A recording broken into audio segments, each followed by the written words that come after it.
You know, normally we post like the order of the bills online, but that platform is on the blink.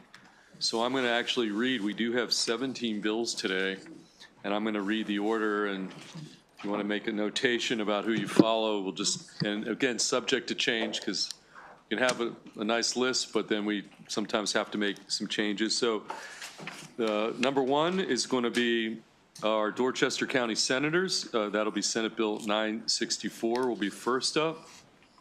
And then we're going to have two bills from Senator Carrozza, Senate Bill 717 and 718.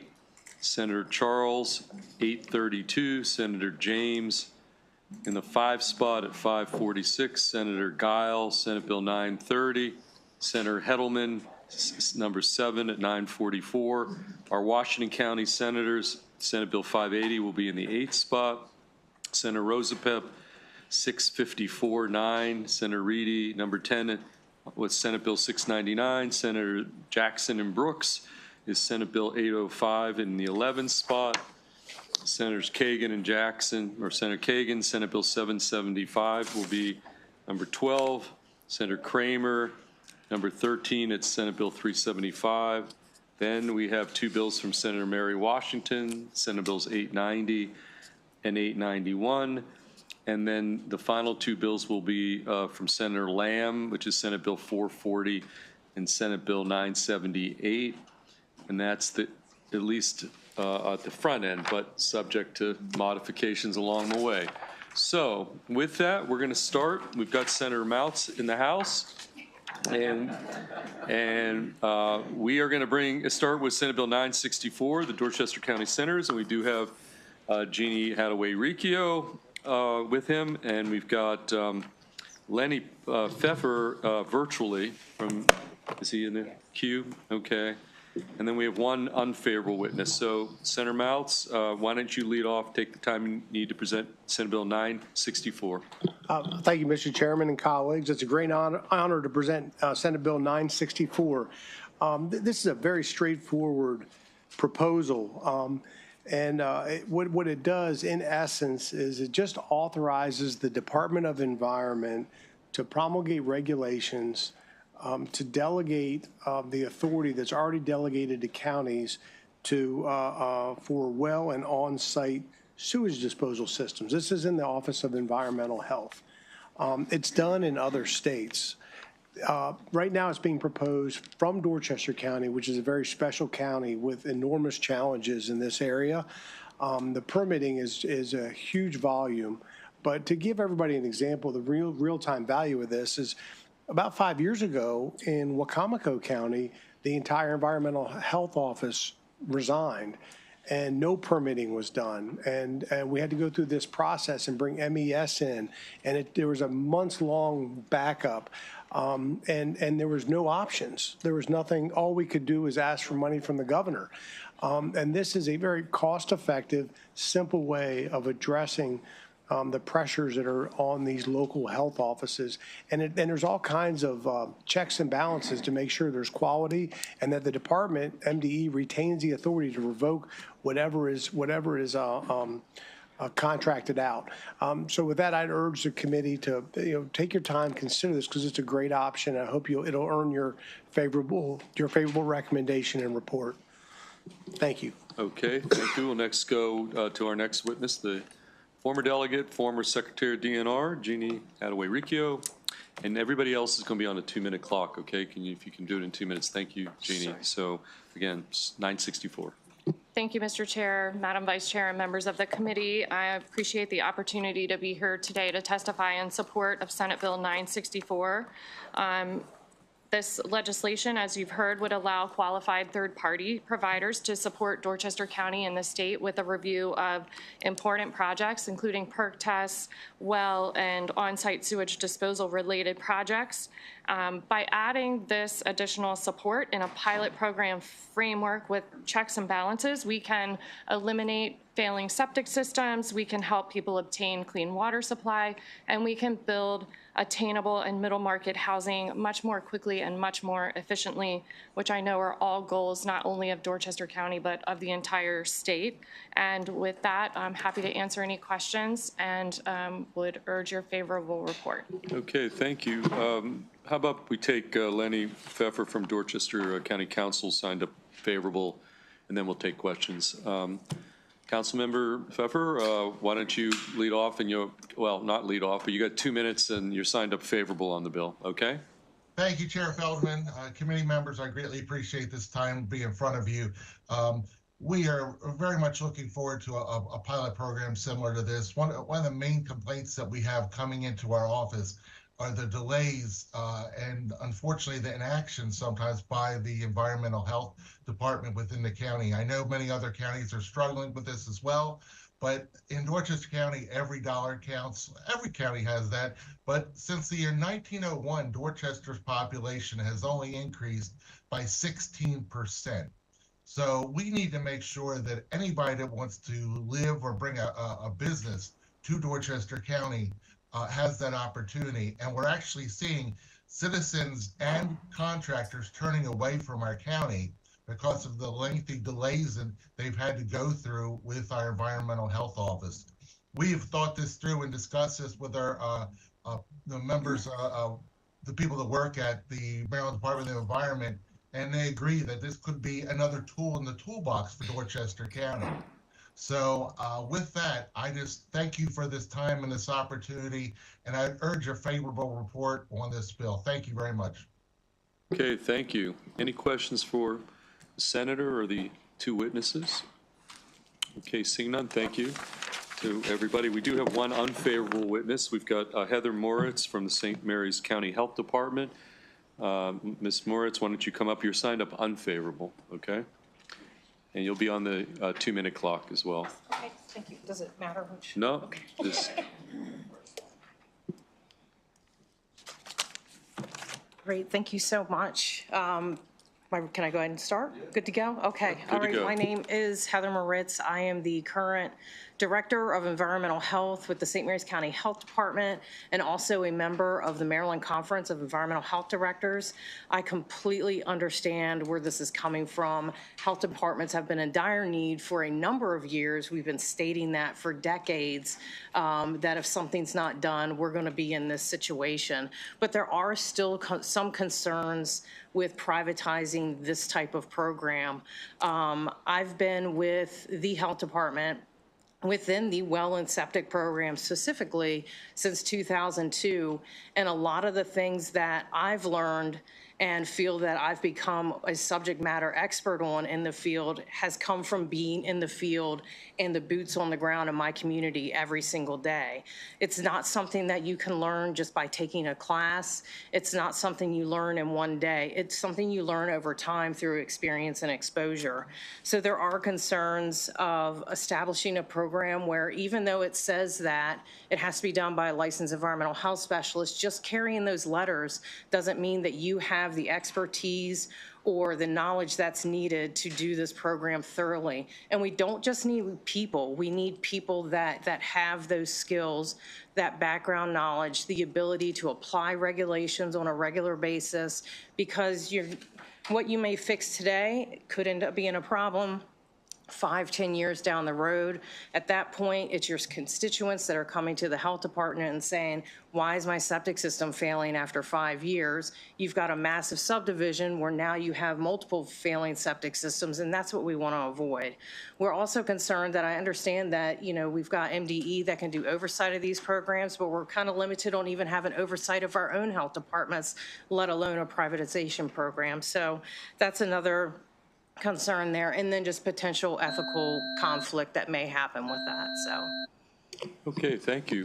Questions for our witness? Heather Moritz signed up unfavorable.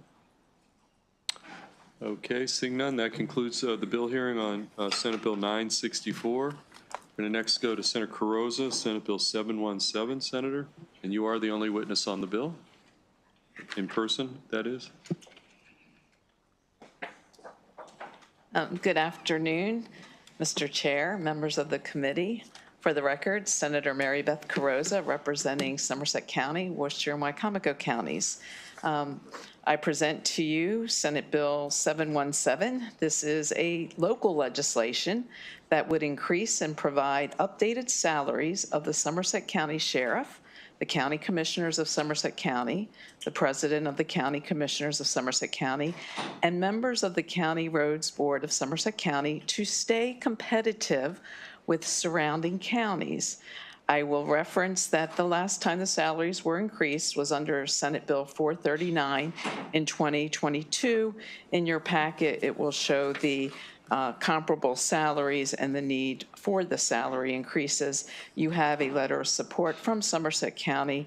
I ask for your kind consideration and favorable report on Senate Bill 717. Okay, thank you, Senator. Any questions for our Senate sponsor, Senator Carrozza? Okay, seeing none, that concludes bill hearing on 717. We're going to go next to Senate Bill 718. Back to you, Senator Carrozza. Thank you, Mr. Chair. Again, for the record, Senator Mary Beth Carrozza, representing Somerset County. I present to you Senate Bill 718. This, again, is local legislation that would allow for the legalization of the 2025 edition of the Somerset County Code of Public Laws and any supplement to the extent to which that code or supplement contains laws enacted by the Maryland General Assembly. This is a simple bookkeeping matter to legalize the actions that Somerset County has taken since the last printing of the last printing, which was revised in 2016, and it would allow the county to reprint their code of local laws.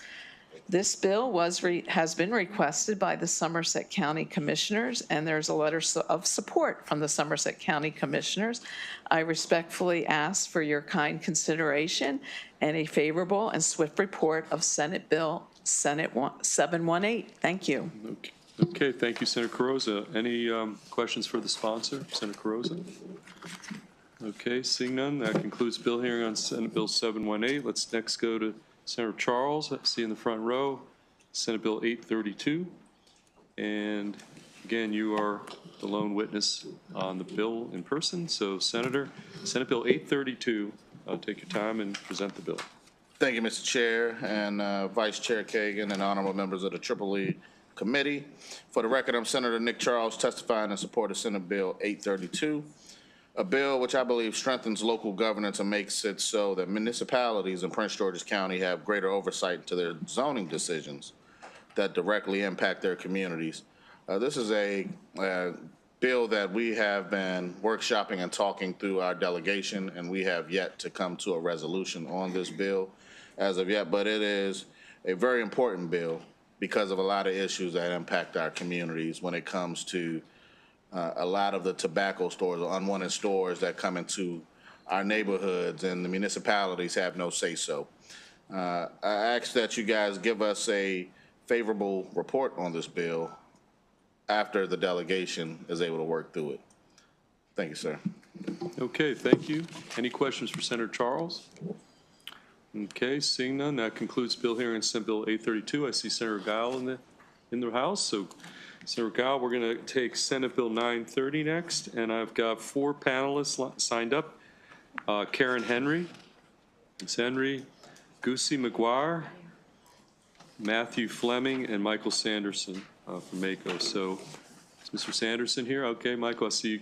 And those are the 4 witnesses, all signed up favorable, part of Senator Gile's panel. Okay. So, Senator Gile, why don't you lead off? Senate Bill 930, you take the time you need. Everybody else will be, though, on the 2-minute clock, okay?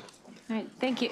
Thank you very much, Mr. Chair, members of the committee. Senate Bill 930 would authorize the Maryland Department of the Environment to review, permit, and regulate a process to test the use of treated reclaimed water from a demonstration facility as a source for groundwater augmentation. This bill would provide a regulatory path for a county to establish a managed aquifer recharge, or MAR, demonstration facility on a small, localized scale in order to test a long-term strategy for groundwater resiliency and nutrient discharges to the Chesapeake Bay. By way of background, groundwater levels in Maryland and our region are slowly declining. The continued decline of the aquifer water levels increases the risk of land subsidence and saltwater intrusion. With over 533 miles of shoreline, these are significant concerns for Anne Arundel County. In order to address these challenges, Anne Arundel County launched Our Water, that's 2 A's, clever, Anne Arundel, a vital program that will provide long-term benefits by protecting our waterways and the Chesapeake Bay while also improving our groundwater supplies and water resiliency. One of the 5 core initiatives of the Our Water program, it was an applied scientific research program for MAR. Managed Aquifer Recharge is a technology to safely treat reclaimed wastewater to drinking water quality to replenish aquifers. This technology also removes PFAS, pharmaceuticals, and personal care products prior to aquifer discharge. MER is an innovative, integrated, proven, long-term, sustainable solution to meet water resource challenges impacting local water supplies and the Chesapeake Bay. Although MER is new to Maryland, similar facilities have been tested and implemented in other states, such as Nevada, New Mexico, California, Florida, and Virginia. Anne Arundel has been operating an MER's testing facility informed by an independent scientific advisory panel for several years. Should current testing continue to show success, Senate Bill 930 will provide the Maryland Department of the Environment with the regulatory authority it needs to permit a carefully monitored MAR pilot facility. This would allow the county to take the next step to investigate this approach through applied scientific research under the guidance of MDE. I appreciate the technical expertise provided by MDE and the Department of Natural Resources on this legislation. I understand that the departments will propose some conceptual amendments, and we are amenable to some of those changes to be incorporated to Senate Bill 930, and I know they're still working on those. For all these reasons, I respectfully request a favorable report on Senate Bill 930. Thank you, Mr. Chair. Okay, thank you. Ms. Sanderson, you want to go next, and then we'll go down the rest of the table. And so, welcome. Thank you very much. Everybody's on the 2-minute clock. Thank you very much, Mr. Chair. Committee members, I'm Michael Sanderson with the Maryland Association of Counties here in support of the bill. Also very comfortable with the technical and informative amendments that you've heard described. Just generally speaking, the lay of the land here, the State Department of the Environment actually delegates a great deal of their enforcement and programmatic efforts to county governments. It's a pretty good partnership that has served us well for an awfully long time in most ways. From time to time, there's something new that lands in our radar, new idea or a new service, and a bill like this to clarify where that lands as a local option. If Anne Arundel County wants to be the leader here, that's great. I'd love to have a panel at a MACO conference talking about how this works and how others could model the success here, but this is the right way to do it. A local option makes sense. We support the bill. Thank you. Okay, thank you. Let's go to the other side of the table. Ma'am, why don't you put that mic in front of you and tell us who you are, and then you'll be on the 2-minute clock. All right, good afternoon, Chair Feldman, Vice Chair Kagan, and members of the committee. My name is Karen Henry, and I'm the Director of the Anne Arundel County Department of Public Works. Thank you for the opportunity to testify in strong support of Senate Bill 930, which establishes a regulatory framework for managed aquifer recharge, a critical tool for ensuring Maryland's long-term water sustainability.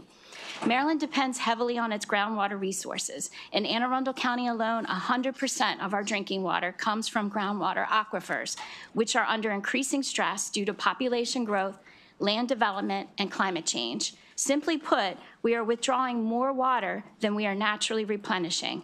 If we do not act now, we risk long-term depletion of our most vital water source. That's where Managed Aquifer Recharge, or MAR, comes in. MAR is scientifically proven water management approach that allows us to replenish aquifers by safely reintroducing high-quality water into the ground.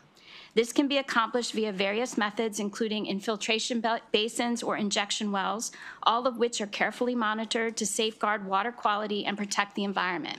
Other states have already seen success with MAR programs that bolster their groundwater supplies. Maryland can do the same before water scarcity becomes a crisis. The passage of Senate Bill 930 is essential because it provides a well-defined regulatory framework for establishing MAR pilot projects, ensuring they are implemented safely, effectively, and with proper oversight. Anne Arundel County, we are actively exploring ways to integrate MAR into our water supply strategy. Passing Senate Bill 930 is the first step to allow Maryland utilities to take proactive measures to protect groundwater resources and develop more sustainable approaches for the future. We appreciate the technical expertise that's been provided by MDE and DNR in guiding our project and this legislation, and I sincerely urge the committee to support Senate Bill 930 and ensure Maryland remains a leader in sustainable water management. Okay, thank you. Sir?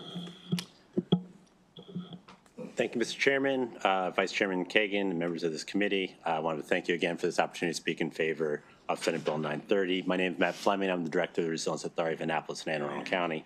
With respect to your time, we provide written testimony. I will not reiterate the comments from my colleagues, but I did want to focus on one key point.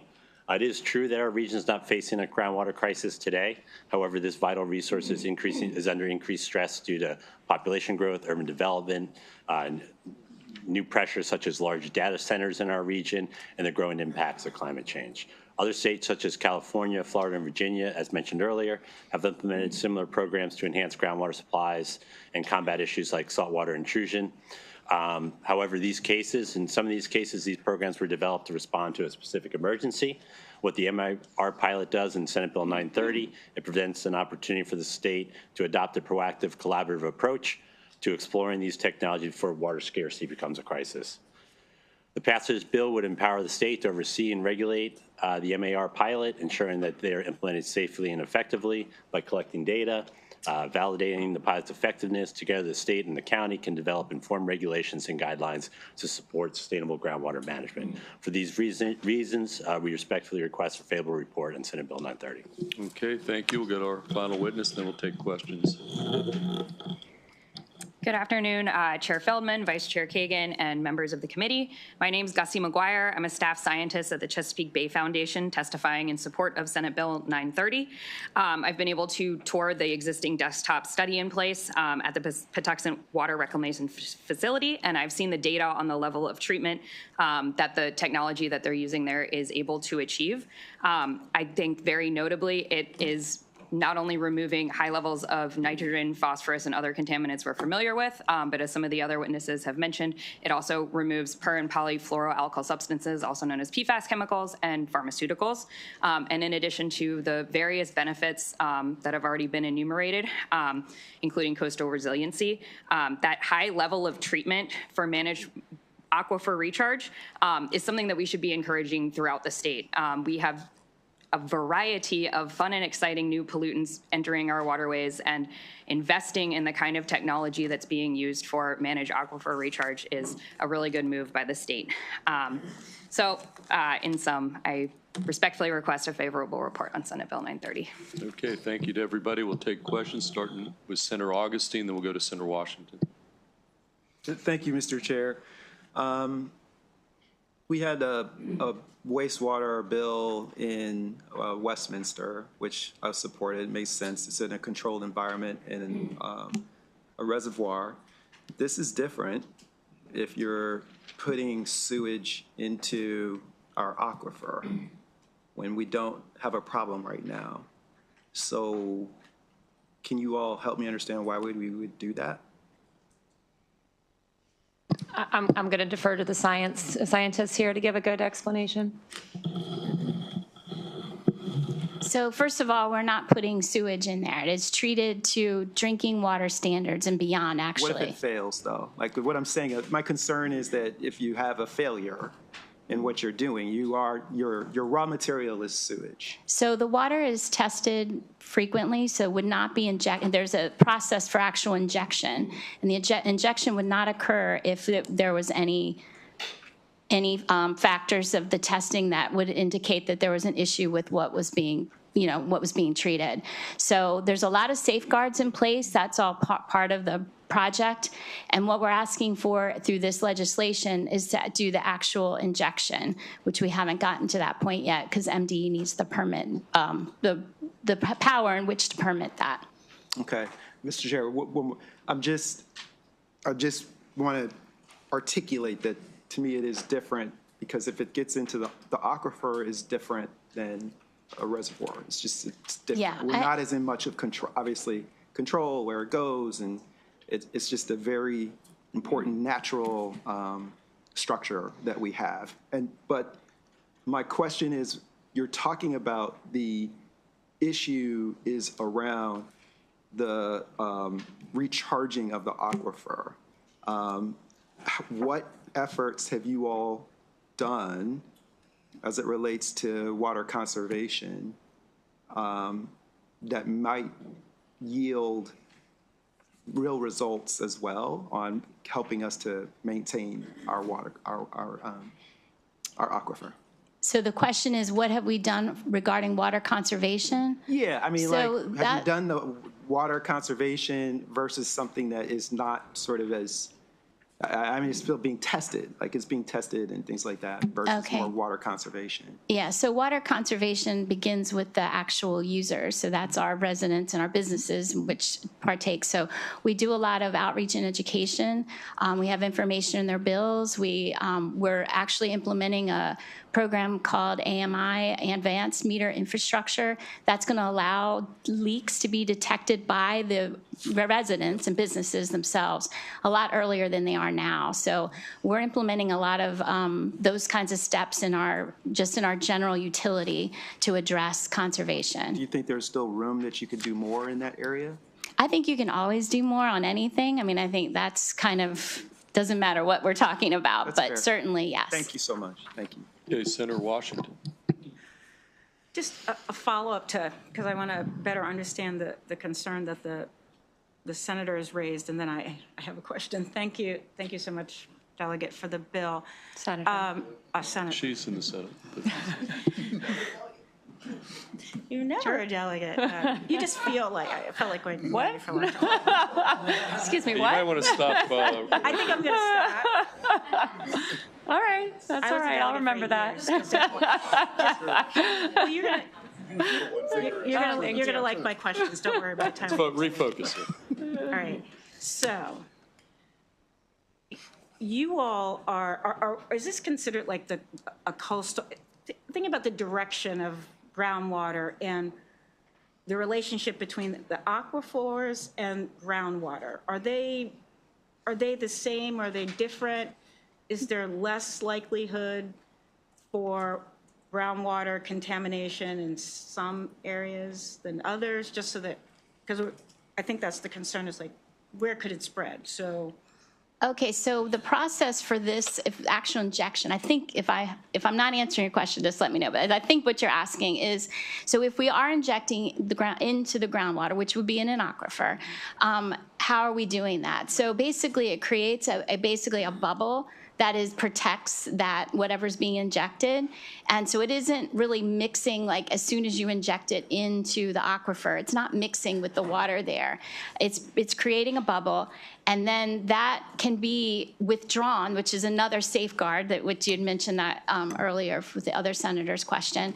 It's another safeguard that allows us to withdraw anything that we think wasn't really meeting whatever quality that we had wanted it to, if that were to happen. Okay, thank you.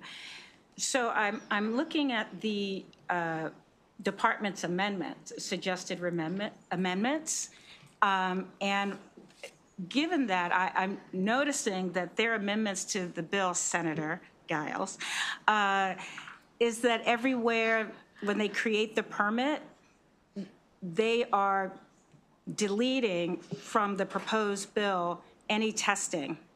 And they're recommending the deletion of PFAS chemical testing. Anywhere where the word testing is, they are recommending that they are also deleting using U.S. environmental protection standards and over and over. So would that make it, I guess my question is, if the committee were to accept the department's amendments, would it reduce the ability to actually test and find out if there is any leakage? I mean, your original bill puts testing in it, but if we took that out at their recommendation. So We're just now seeing some of these amendments. I mean, I haven't had an opportunity to discuss some of these with the county, frankly, and with others. I know that during the interim, we had previously filed this bill last year. We withdrew it. We worked on it during the interim, including working with the county, with MDE and DNR. I know that there were some conceptual amendments. This is the first time I'm seeing anything that's been actually written. So I frankly would just have to get back to you on that. Or if they have, I'm not sure if they have. If you had a permit where we couldn't test anything. Well, I don't think that it would preclude you from testing. It doesn't require that you test, as I understand it. But to be fair, we just got them. So didn't memorize the amendments that they wanted to present. But the way we work in Anne Arundel County, we would continue testing. That, I mean, I know that's like, trust me, don't know why they took that out. We hadn't discussed that with them, but we would be continuing to test because that would be really necessary just to even do it and to garner the trust of the public. Absolutely. They were going to want to see results and that sort of thing. Right. So I just would confirm that your experts say testing. Yeah, I don't see us stopping that. If this were to become that. a state program, the department testing would be something that we would want to maintain. Yeah. Given the concerns. Okay, thank you. Okay, thank you, Senator. Any additional questions for the panel? Okay, seeing none. That concludes bill hearing on Senate Bill 930. Thank you very much. I'm going to go in the order that the senators walked in. So I did see Senator Heddleman first, and then I saw Senator James shortly thereafter. So Senator Heddleman, why don't you come on up on Senate Bill 944, and then we'll go to Senator James immediately after that. Senator Heddleman, we're on Senate Bill 944. I've got three panelists, Tom Cole, Alex Andelsman, and Lisa May. Thank you. And would it be possible also to have Andrew from Department of Planning? Sure. Is he? Chuck Boyd. Oh, okay. I'm sorry, Chuck Boyd. Chuck okay, Boyd Chuck. From Department of Planning. Great. Why don't you have a seat? Yeah, Mr. Boyd's here, signed up for information purposes only. The other three folks, I guess, are not here. Tom Cole, Alex Andelsman, and Lisa May. Okay. Okay. Well, that's the extent of the witness. Senator Heddleman, Senate Bill 944. Great. Thank you very much, Mr. Chairman, Madam Vice Chair, members of the committee. I'm very happy to be here today to present Senate Bill 944. What this bill would do would create a data, it's a Data Transparency Act, and what it would do would help builders, help planners, help local governments, help advocates discern more readily and easily where building is happening, and thereby help us to plan residential housing. We know that we have a tremendous shortage, almost 100,000 housing units short in this state. We know that 42% of young renters are considering moving out of the state because they can't find affordable housing here. We are making great strides. We passed a number of bills last year. We have a number of bills this year to address the issue. But this bill would also help to shed some more light on it. It requires local housing authorities to submit monthly reports to the Department of Planning. These are jurisdictions with over 150 residents that do 50 or more new permits for new residents per year. It would require them to provide a bunch of different information on the kinds of occupancy, kinds of units, the types of residents, the kind of permit, and post them on the Department of Planning website on an interactive and searchable website. We know that, and we believe that data could help public and private actors identify areas where affordable housing development is still lagging and where certain housing types is underrepresented. This is, and then we might have a date issue here. Obviously, if somebody needs to do this on a monthly basis, we can't require them to provide it on the first of the next month. So totally happy to rework some of that, some of those details. But we think that this could help track where housing is being built and help us to address the shortages that we have. Information is empowering, and this would help to empower everyone to participate in housing development discussions and work towards equitable solutions. I am happy to answer any questions and turn it over. I will say this also came to me from a delegate in Montgomery County who was hearing from her constituents who had real questions about the development of affordable housing. And I will say in Baltimore County, this is a pressing issue in my district and across the county where we are under a consent decree to build 1,000 units of housing, that this is important information for our constituents, and that's the genesis of this bill. Thank you very much. Do you have, do you feel comfortable naming the unnamed delegate from Montgomery County? I think I mean, her name's on the bill. It's Delegate Wallach from District 16. Okay, thank you. Okay, let's go to the two witnesses, then we'll take some questions. So, Mr. Boyd, since you're only here for information purposes, let's go to Mr. Andelsman, who's here signed up favorable first, and then we'll go to you for your testimony. Good afternoon, Mr. Chair, Madam Vice Chair, members of the committee. My name is Alex Andelsman, and I'm here on behalf of the Maryland Building Industry Association, subbing in for Lori today. I wanted to reiterate what Senator Hettleman said, that our state is currently in a housing crisis and we are 100,000 housing units short. I also wanted to add that our national association, NAHB, estimates that 25% of Maryland residents spend more than 50% of their income on housing-related expenses. And we think that one of the ways we can address the housing crisis is to hold local jurisdictions accountable and require them to be more transparent. This bill does exactly that, and we think it builds off of House Bill 131 from last year, which requires local jurisdictions to report the number of building or development permit applications. These bills are important steps in accomplishing the goal of making housing more attainable for all Marylanders. The ultimate goal for the state should be to establish housing targets and work with the counties to reach those goals for housing. Other states around the country have had success with this, and we think it's time for Maryland to follow suit in the near future. For these reasons, we request the committee to give this bill a favorable report. Thank you. Okay, thank you. Mr. Boyd, why don't you weigh in with information purposes only? Thank you very much. For the record, my name is Chuck Boyd. I'm the Assistant Secretary for the Maryland Department of Planning. And we provided informational testimony. I won't get into the details. I'm here to answer any questions you have. This bill requires additional work for the department.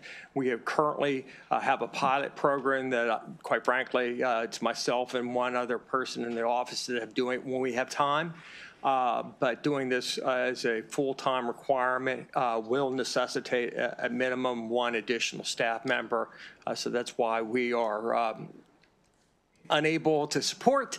We need to have information. We wanted to provide information because we can't do this work without the staffing that's needed for it. Thank you. But I'm happy to answer any questions about the mechanics. Okay, thank you. Senator Augustine? Yeah.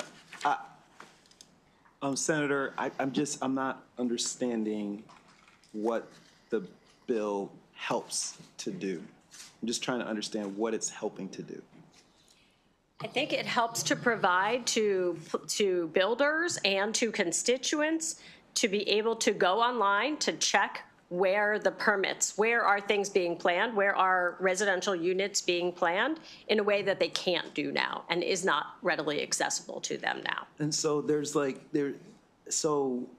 and maybe each jurisdiction obviously would be different. I mean, but we have like planning in Prince George's County where there's a website and stuff like that. But we have opposition testimony from Maryland Municipal League because those entities, those R27 municipalities, like they don't have that authority. They don't really do that. How would that work? Or would they not be subject because of the larger county thing? Or? So two things. One is they have to have 150,000 residents and issue 50 or more. And then they would not be expected to do it themselves, but would be expected to report it to planning. Well, but they can only report it if they're keeping up with it and they know Correct. it and stuff They do like have that. to keep the data. But they don't do it.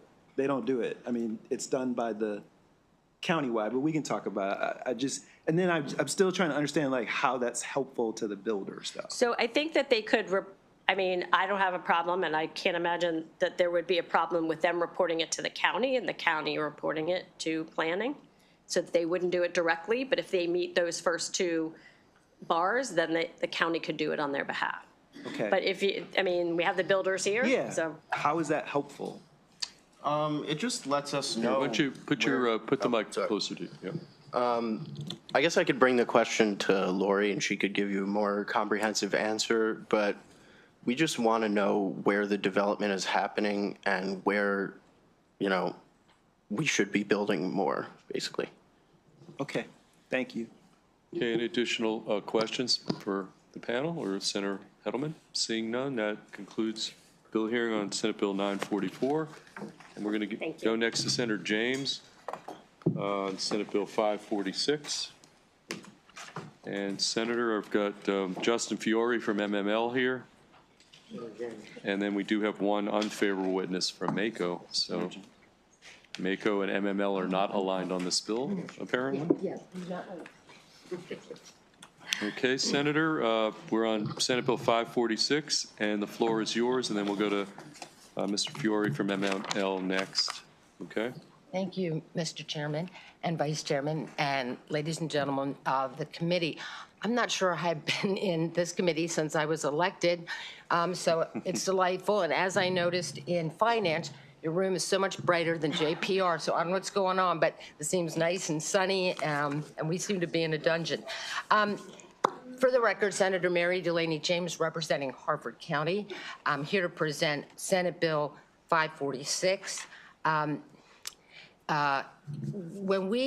When the state created home rule, I think about 70 years ago, since that time, there have only been 5 towns created, although there's a fairly elaborate section about how towns and cities can come into being. And thank goodness for MML, because they rightfully pointed out, I'm taking your thunder a little bit, but I need to use it. They were special taxing districts, so essentially, the county, there wasn't going to be a property tax issue. So that begs the question, for 70 years since the creation of home rule, there has been no community anywhere from Western Maryland to the Eastern Shore that has any interest whatsoever in creating itself as a municipality, that they're entirely satisfied with the county executive or their county council member for championing their unique opportunities and dealing with their unique problems. I kind of suspect that may not be accurate. But SB 546 was put in as a courtesy to my delegate. I lost 2 weeks in the flu, and I will tell you right now that I totally agree with MACO's criticism of the bill that's drafted. Sorry, and I have a fix, but they're right. The way it's drafted, you're mandating, once you read, a 40% threshold of voters that express an interest and sign a petition that they want to incorporate. That triggers a whole lot of proceedings and absolutely mandates that will be on a referendum. So that probably doesn't strike quite the right balance either. But here's what I think would. I could probably come up myself with how I would revise the bill, but I think it's probably a little more humble and appropriate to create a group, a task force, to take a look at this issue. Obviously MACO, obviously MML, and others. And then I would include some communities that have been known to want to use this process and yet have been discouraged. And I will use Edgewood in Harford County as an example. Edgewood is our largest community, bar none, in all of Harford County. It's over 35,000 people. And they tried to go through this process in the 97, 98 era, and they were totally frustrated by it. And I won't get into the details now, but some of the reason why I want to take a look at this.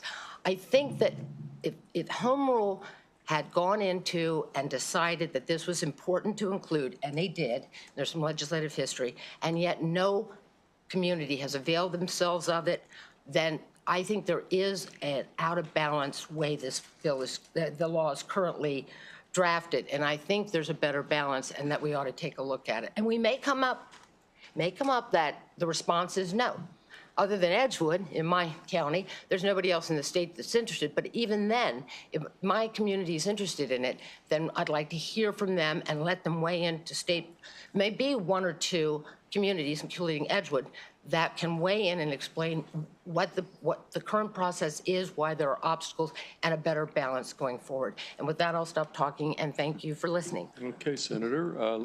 Justin, why don't you weigh in on the bill? Thank you. Good afternoon, Mr. Chair, Madam Vice Chair, members of the committee. Justin Fiore here on behalf of the Maryland Municipal League in strong support of Senate Bill 546. As you heard, this used to be, prior to 1954, a state process. Someone would come to a General Assembly with a story about Edgewood or a similar community that feels underrepresented, maybe has a desire for more economic development in their area, and so they would work with this body to create a new municipality. In 1954, the state got rid of that power. They said, you're going to figure this out locally now.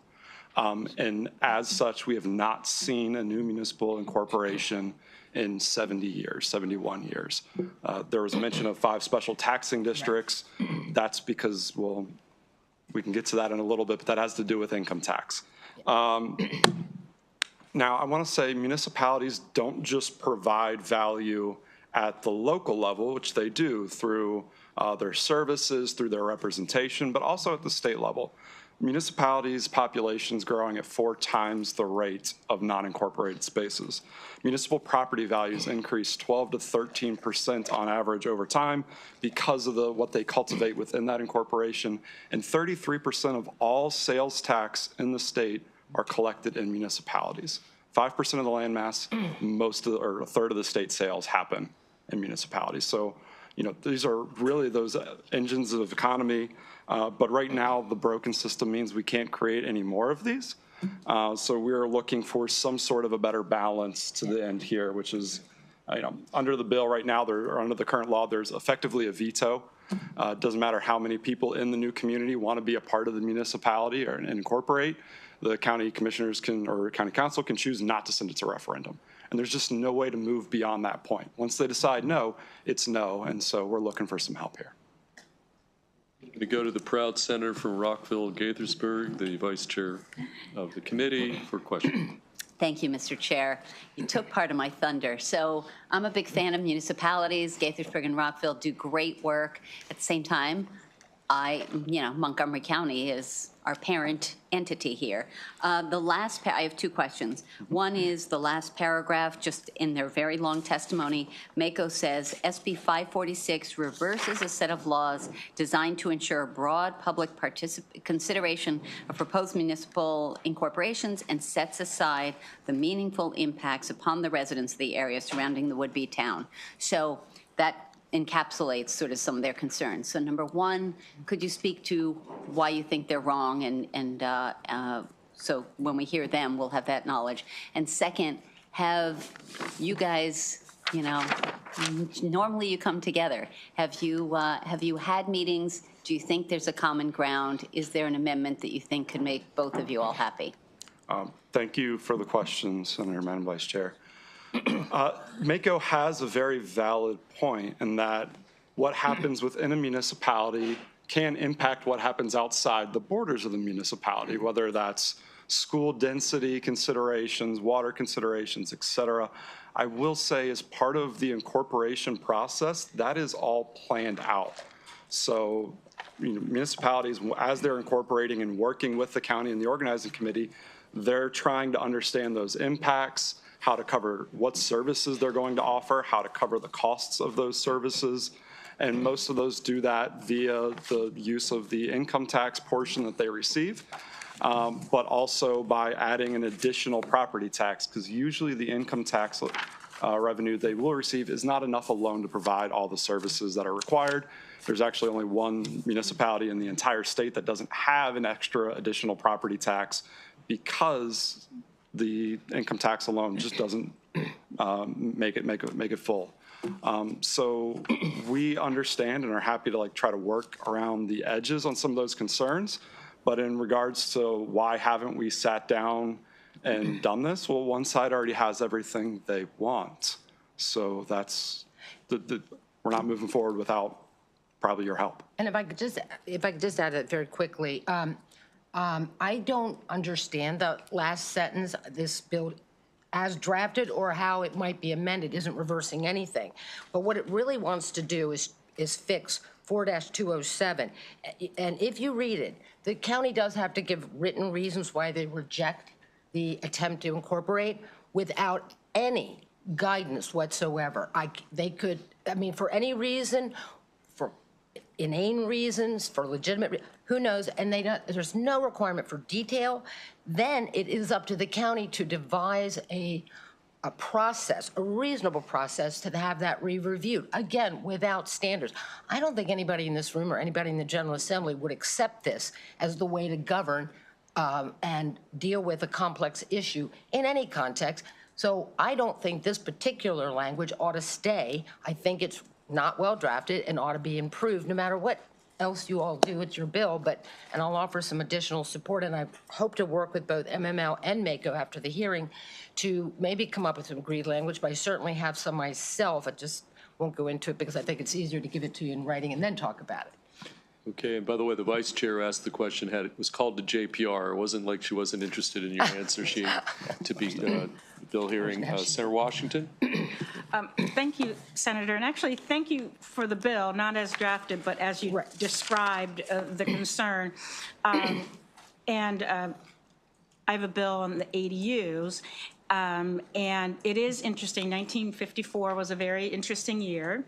And a lot of things, the state, a lot of authority for locals to restrict housing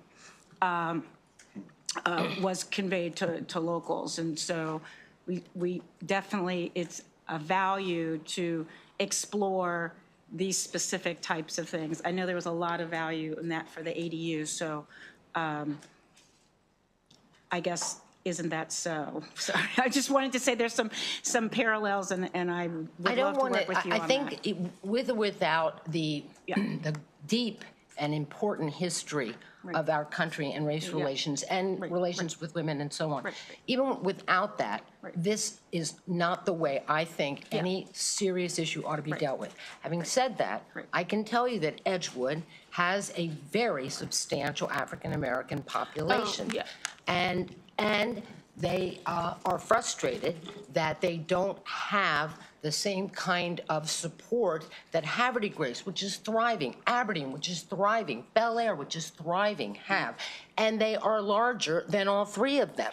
So with or without, I don't want to get into that issue, but I can just tell you this is a community that would like to have a valid, meaningful, and not arbitrary process to consider this and work meaningfully with the county and not have this language so that the county can just dismiss them without really much effort. Just to follow up, in addition, and I appreciate you pointing out the racial covenants, but this was actually additionally just pointing to sort of the conflict of sort of urbanization and locals and renting. So I guess to ease you, there's certainly a way to talk about 1954 that certainly relates to, race and desegregation, but there's also what we found across the state, everywhere was more of the kind of, sort of challenge of there. So thank you, Edgewood Mr. has the highest President. absentee landlord for rental properties. Yes. Havre de Grace, Aberdeen, Bel Air, they can take that issue on in that municipality. Yep. Sorry, thank you. I got it, thank you. Okay, let's go to Senator Carrozza next. Thank you, Mr. Chair. I represent Ocean Pines, which is the biggest population base, not only in Worcester County, but in my 3-county district. Over the course of its history, it was established in 1968. There have been various discussions internally of whether there would be benefits to going from an association to a municipality.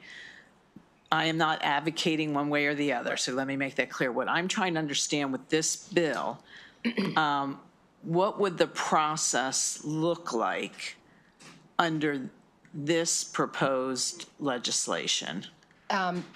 Well, if you read the bill as drafted, which I'm abandoning, sorry, I didn't consult with MML. It's not your bill. I think he would like some improvement, however we can structure it.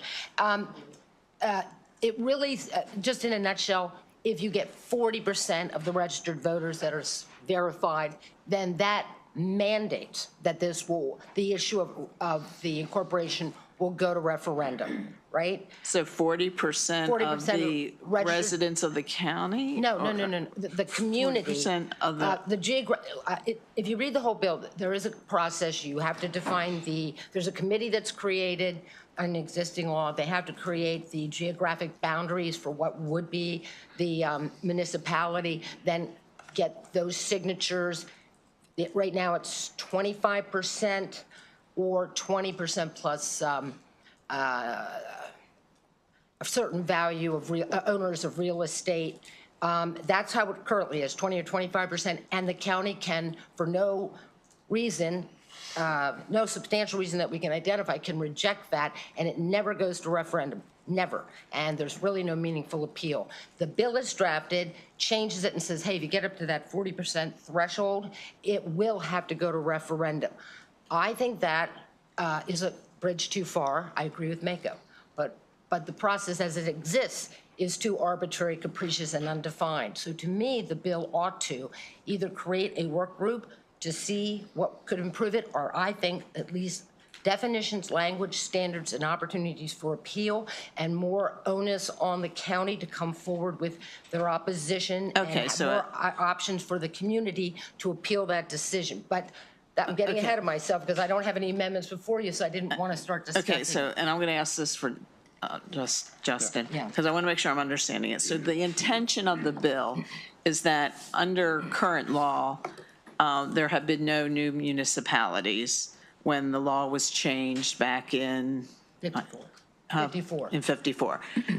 The purpose and the intention of this legislation is to have a process that should an association or other, I guess, grouping, if they were interested in becoming a municipality, that this would be a process that would still involve county input, but not so much, as you all would view it, an outright veto.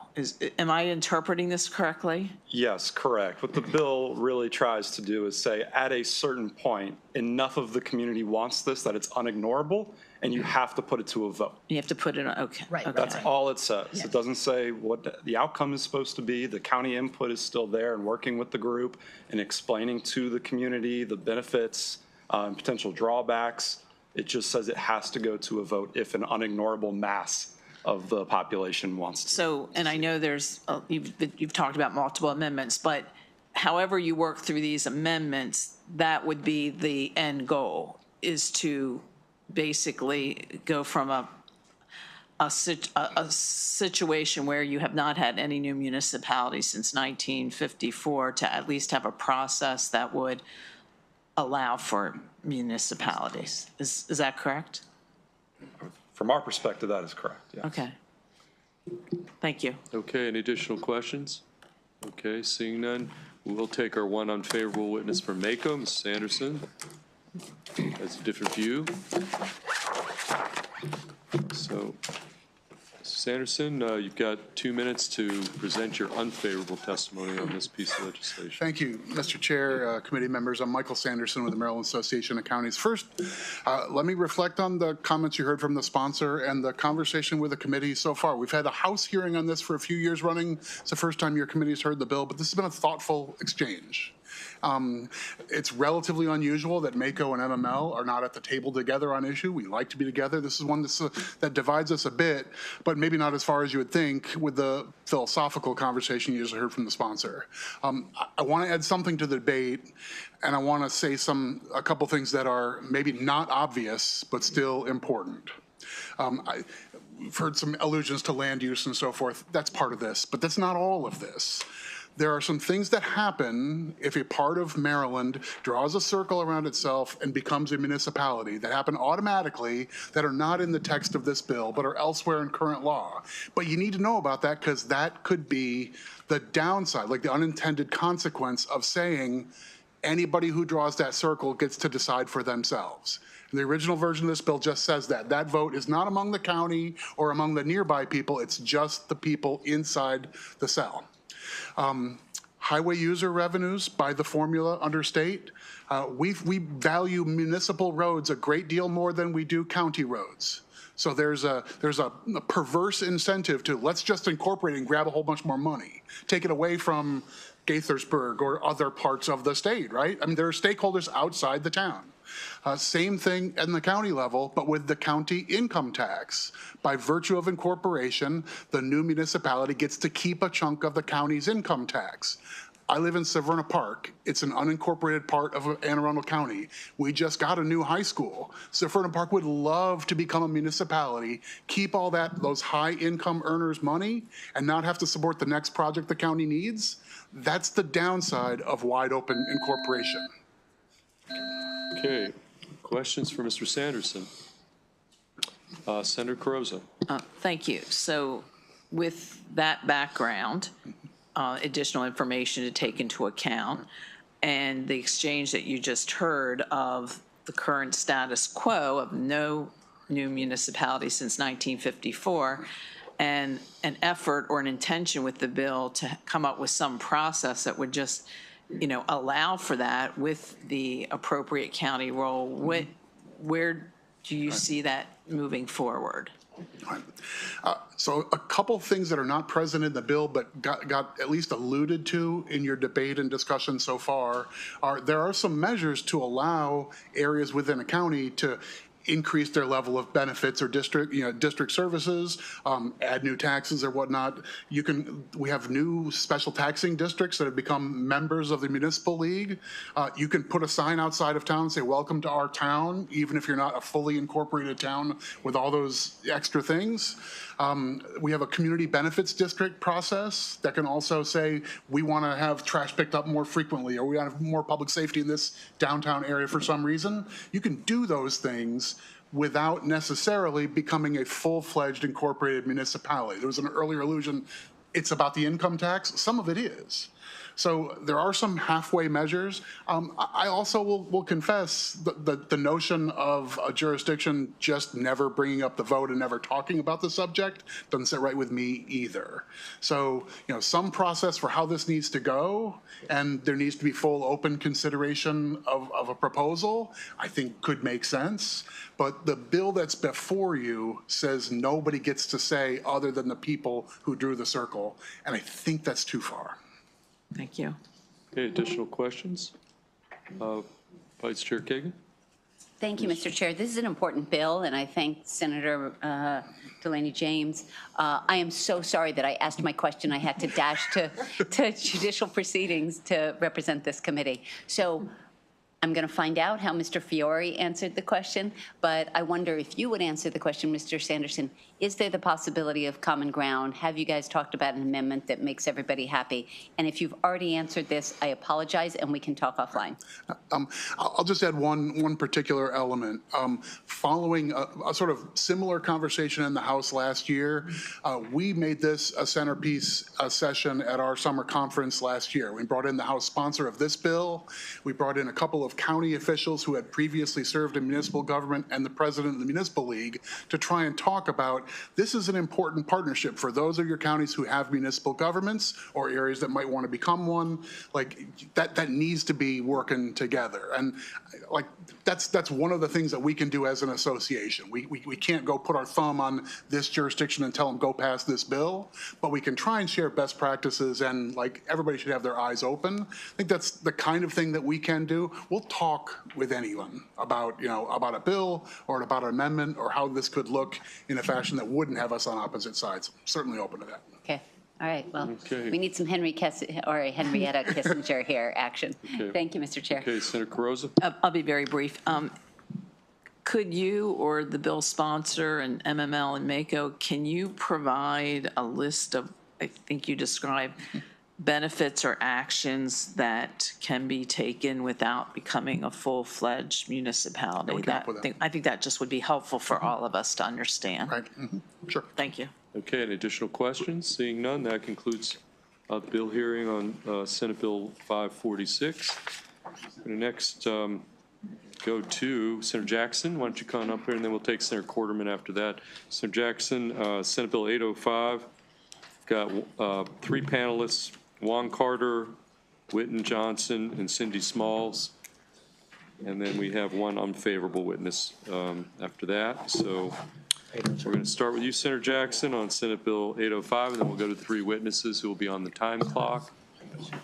And then we'll take our unfavorable after that. Senator Jackson, floor is yours. Absolutely.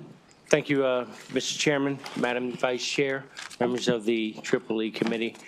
For the record, Senator Michael Jackson, District 27, on behalf of Senate Bill 805. And Mr. Chairman and members of the committee, before we get started, I want to say at the onset that this bill is not titled properly. And I'll go into that a little further. And we have an amendment that's coming your way that's going to read something to the effect of the Maryland Department of Transportation State Highway Employee Recognitions Act, but we'll clarify that. And we're working with our primary House sponsor as well. We want to make sure that we don't have any confusion on what with any other officials. These men and women deserve their recognition solely to themselves. So I'm going to read a brief statement before I hand it over to the panel. The Maryland Transportation employees, especially those who are involved in emergency response on our highways and within our public facilities, deserve recognition beyond what they have received. Many of us, if we're fortunate, we don't ever need their services. But when the services are needed, they do an impeccable job.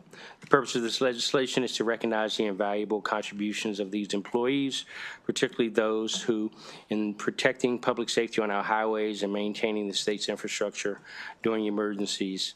The bill aims to highlight their importance and to ensure the acknowledgement and respect due them. The bill does a couple of things. It acknowledges the role of these employees who contribute to the public safety on our highways during emergencies, disasters, and other critical incidents.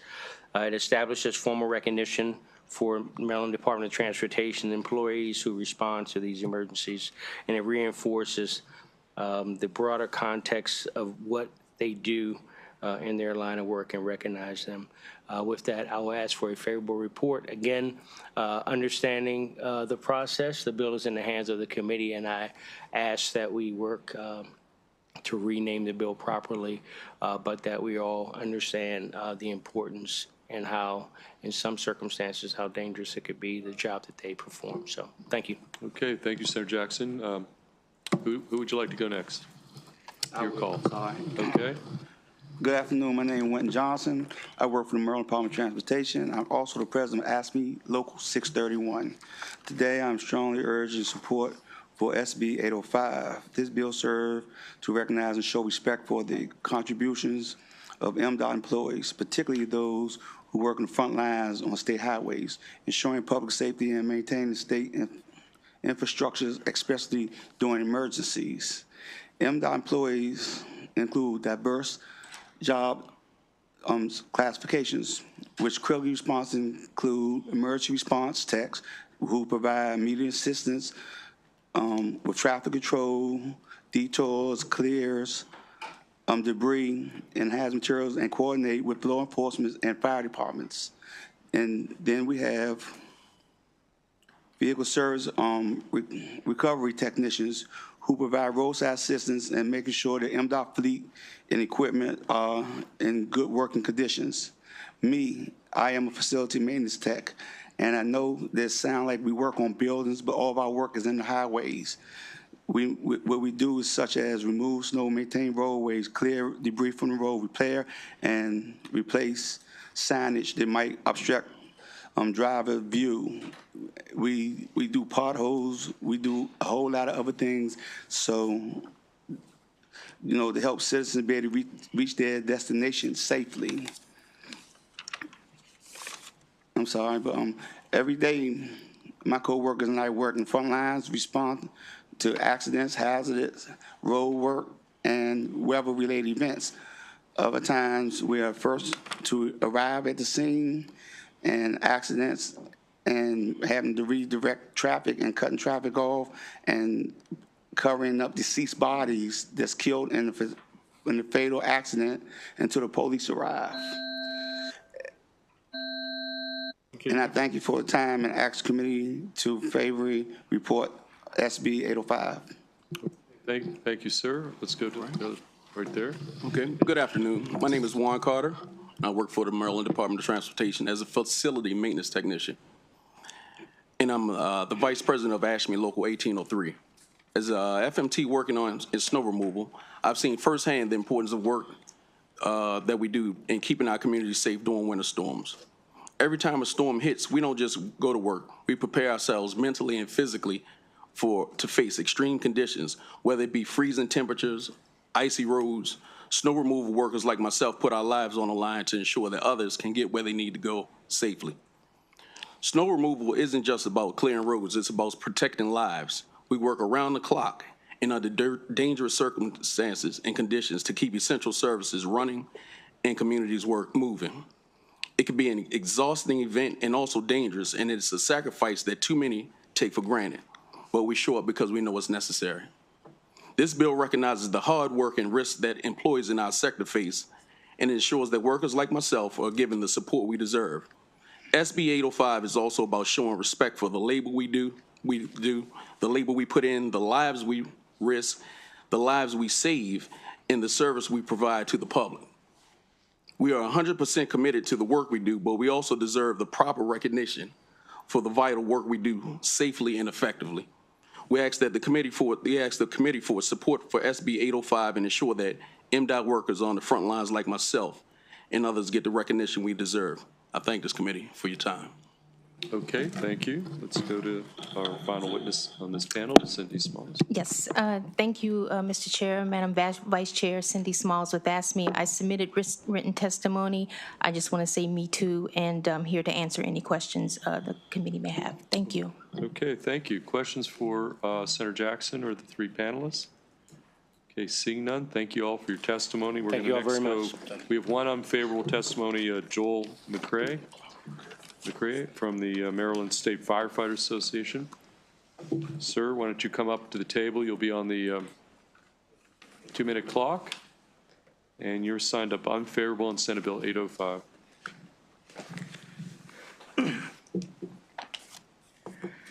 Good afternoon, Mr. Chair, Madam Vice Chair, members of the committee. For the record, my name is Joel McCrae, and I am a first responder and a member of the Legislative Committee of the Maryland State Firefighters Association. The men and women who are currently defined as first responders are either dispatched by or part of the 9/11 emergency system. We assist individuals every day with life-threatening situations. We receive the training and certifications that prepare us to address these emergencies. We have the gear and equipment to act in as safe a manner as possible. While the duties of, say, a dump truck driver or snowplow operator or working in a maintenance facility or operating a tow truck are indeed important to carry out the mission of the Department of Transportation, it is not their primary directive to assist individuals in life-threatening situations. I can say in my 35 years of responding to emergency situations, I've never had an MDOT personnel arrive at an emergency scene before we do. In closing, I have to ask, if a truck mechanic is defined as a first responder, where do we draw the line as to who should be classified as a first responder? For these reasons, we respectfully request an unfavorable vote on the bill as written. I do have to say, in passing with Senator Jackson, he did indicate that he would amend his bill to better reflect what they're trying to accomplish. Thank you. Okay, thank you. Questions for the witness? We've got Ms. Chair Kagan. Thank you, Mr. President. Mr. McCrae, just a quick question. Are you speaking for yourself, for a subgroup, for the whole MSFA? Was there just, if you can just fill us in? I'm speaking for the MSFA as a member of the Legislative Committee of the MSFA. And they've heard it, voted, and asked you to testify? I just Yes, want to ma'am. be clear. Okay. Yes, ma'am. Thank you. That's helpful. Thank you, Mr. Chair. Okay, additional questions for the witness? Okay, seeing none, that concludes the bill hearing from Senator Jackson on Senate Bill 805. We're going to next go to Senator Quarterman, on behalf of the Washington County Senators on Senate Bill 580. Senator, come up to the table. Thank you. And we do have some we've got Aaron Moshier and Dick Stoner. He's here as well. Both signed up favorable, part of your panel. We've got 2 witnesses. So, Senator Quarterman, the floor is yours. Senate Bill 580. Thank you, Chair Feldman. Vice Chair Kagan, members of the Education, Energy, and Environment Committee. For the record, Senator Paul Quarterman, District 2, representing Washington and Frederick counties. Thank you for the opportunity to present Senate Bill 580, Washington County Public Safety Buildings Used for Agritourism, to you today. Majority of the committee may be familiar with this bill, as in 2022, Senator Carrozza added Worcester County to the statute. The committee subsequently passed the bill 11-0 out of this committee and 45-0 on the Senate floor. The same as the previous bill, this bill simply will add Washington County to the list of counties where an existing agricultural building used for agritourism is not considered a change of occupancy that requires a building permit under certain circumstances. An amendment is being submitted as well to add, as Washington County was inadvertently left out of the top section of the code. So this amendment will simply exempt agricultural buildings used for agritourism from certain building performance standards, including Washington County, and both lists in the statutes will allow our farms within our community to operate more freely, offer more amenities to visitors, and such grow the agritourism facets of our farms. As a delegation bill, the bill went through the delegation process, received unanimous support not only from our delegation, bipartisan unanimous support too, I will add, also has unanimous support from the Washington County Commissioners, and I believe there's a letter of support from the Farm Bureau as well I saw today. So with that, we thank you for your consideration and respectfully request a favorable report. Okay, thank you. Who wants to take the mic? Hi there, I'm Erin Mosier. I own Green Hill Farm in Sharpsburg, Maryland. I've been a lifelong resident of Washington County, and I'm here to support this bill. This bill benefits both farmers and their neighbors by easing regulation on agritourism. This allows farmers to use their properties in new and dynamic ways. We aim to attract visitors, enhance economic development, support a vibrant local economy, and promote our agricultural heritage. We ask that you vote yes to ensure a sustainable future for our county's farming community. This will help foster partnerships between local businesses and agricultural enterprise, improve visitor experiences, and create new revenue streams. It encourages educational programs, value-added agriculture, and cultural events, therefore providing unique recreational opportunity for residents and tourists alike. Deregulating existing farm buildings inspires farmers to adapt as agriculture evolves. From the retired commercial poultry house that can now serve as a goat yoga studio, the old milk shed now used as a farm store, or for me personally, my historic carriage house offers floral arrangements to my farm events and my community customers. These buildings bring life and revenue back to the farm. The current expense of permits and commercial code requirements hinders or completely squashes these efforts. Support Bill 580 to promote growth, resilience, and community pride in Washington County. Thank you. Hey, Mrs. Stoner, welcome. Okay, thank you, and appreciate you hearing from us today. Dick Stoner is my name. I manage buildings all across 3 counties, Frederick, Washington, and Montgomery County. And I also manage our family farm operation, which is a second-generation 200-plus acre farm that includes 2 great big barns, both of which were built before 1825. So they don't have sprinklers and they don't have door exits that lock automatically and all sorts of things like that. The important thing about this bill, and I hope it's the easiest one that you all have to deal with in this session, is that it's just adding Washington County to the definition and the exemption that already exists. Agritourism has been defined in a state and in most counties. And as you all know, tourism is a growing part of business, particularly in Washington County. Our farm is very close to Antietam Battlefield. We back up to the C&O Canal, and data shows that more and more people come to Washington County to see these historic places, and they want a place to stay. And even though this bill doesn't address farm stays, it addresses the other activities that can happen on a historic farm, and picture the wagon sheds and the older buildings that otherwise would not be able to hold classes on different agricultural subjects if we didn't have this exemption. Please also note there's a limit of 50 people on the one part, and then for larger buildings, a 200-person limit. This does not apply to wedding venues, and it's not exempting buildings that are used for non-agritourism. So we appreciate your consideration of this, and please recognize that our county inspection staff, Department of Permitting Services, has better things to do than to be looking at exits and other life safety issues within old farm buildings. Thanks for your support. Okay, thank you.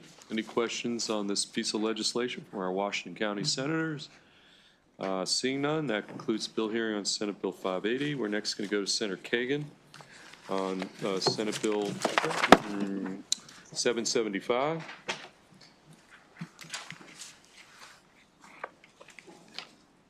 And we've got Michael Sanderson signed up as the lone witness, signed up favorable. So Senator Kagan, Vice Chair Kagan, Senate Bill 775.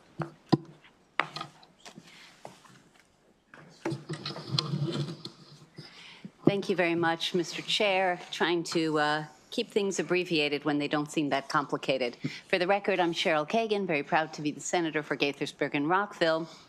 I'm here with another 311 bill, a follow-up.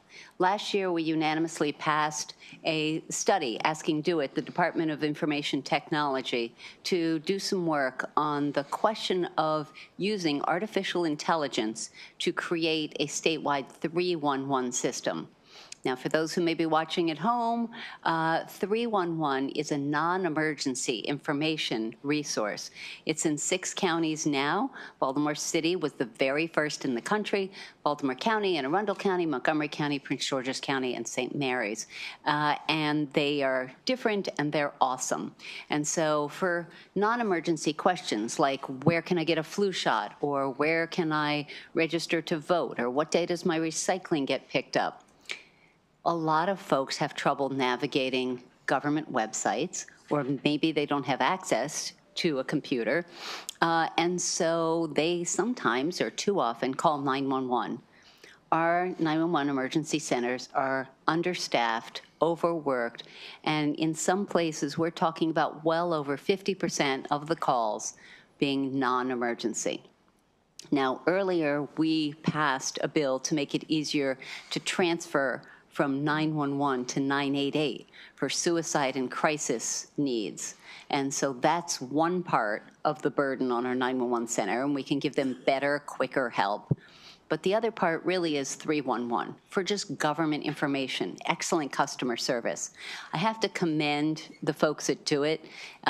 They are really fantastic and responsive and thoughtful and collaborative in my experience. Maybe not on every single issue, but I think, anyway, they took the ball, the bill that we passed last year, and they went to town, and they hired a fantastic internationally known consulting group called Gartner Group, and they interviewed stakeholders on places that had 311 systems, places that didn't, legislators and other stakeholders, and did a lot of research. The report is imminently being released. This bill will allow us to continue our progress and apply the findings of the Gartner Group so that we can make progress. One thing that I want to flag is that there's an amendment. We are proposing to take out the word statewide. As much as I would love to have a statewide 311, we have fiscal realities. And the Gartner Group is going to, the piece that we have been notified is that that is not likely where we're going to start. So I think there will be sort of a rollout, a pilot, and it will be expanded from what it is now, but not going statewide right away. 311 right now in Baltimore City, they have an app that's really effective and helps people get responses in a really timely way. There's also phone and text and websites, and it's a great tool. And I have visited 311 centers, but again, to lighten the load on our 911 centers, to provide great customer service, and to do it in a fiscally responsible way. I'm delighted to continue my work with MACO, the Maryland Association of Counties, and others. I just want to clarify for the committee and for legal counsel. This is a Kagan-Jackson bill, and I just want to clarify that it is Senator Michael Jackson. I'm sure Senator Carl Jackson would love it too, but it's Michael who's on the bill. And since the other Jackson was not a member of the Senate, I just wanted to clarify that. With that, I'd like to turn it over to my colleague here, Mr. Sanderson, and happy to take questions. Thank you, Mr. Chair. Thank you, Mr. Chair and committee members. Michael Sanderson with MACO once again. We're here in support of this bill, and we've supported different variations on the theme. But I want to underscore the approach here because it's a recognition of let's build on what's working, as opposed to sometimes we're here in an uncomfortable spot at this table saying we resist a bill because it's a new mandate. And sometimes legislation comes from the state to say, whatever you're doing, set that aside, we have a new way. Instead, we want to use the jurisdictions like Baltimore City and Baltimore County, a number of our jurisdictions who have already set up 311. They're already benefiting by having a non-emergency service like that, where you can call about a pothole or that sort of thing. That's a great model, but let's not set those aside in the pursuit of something new. Let's build around them and build with them. I think that approach is part of what has us on this bill like catnip. We really like this version. The proposal that we may need to do something other than statewide in the interest of fiscal prudence, we'll take any steps forward on this issue. This is a good initiative. We support the bill. Any questions for Senator Kagan or Ms. Sanderson? Okay, seeing none, that concludes bill hearing on Senate Bill 775. We're going to next go. We're trying to find senators from other committees, but in the meantime, we're going to go to Senator Washington. Senate Bill 890, Senator. You are the lone witness in person on the bill. Senate Bill 890.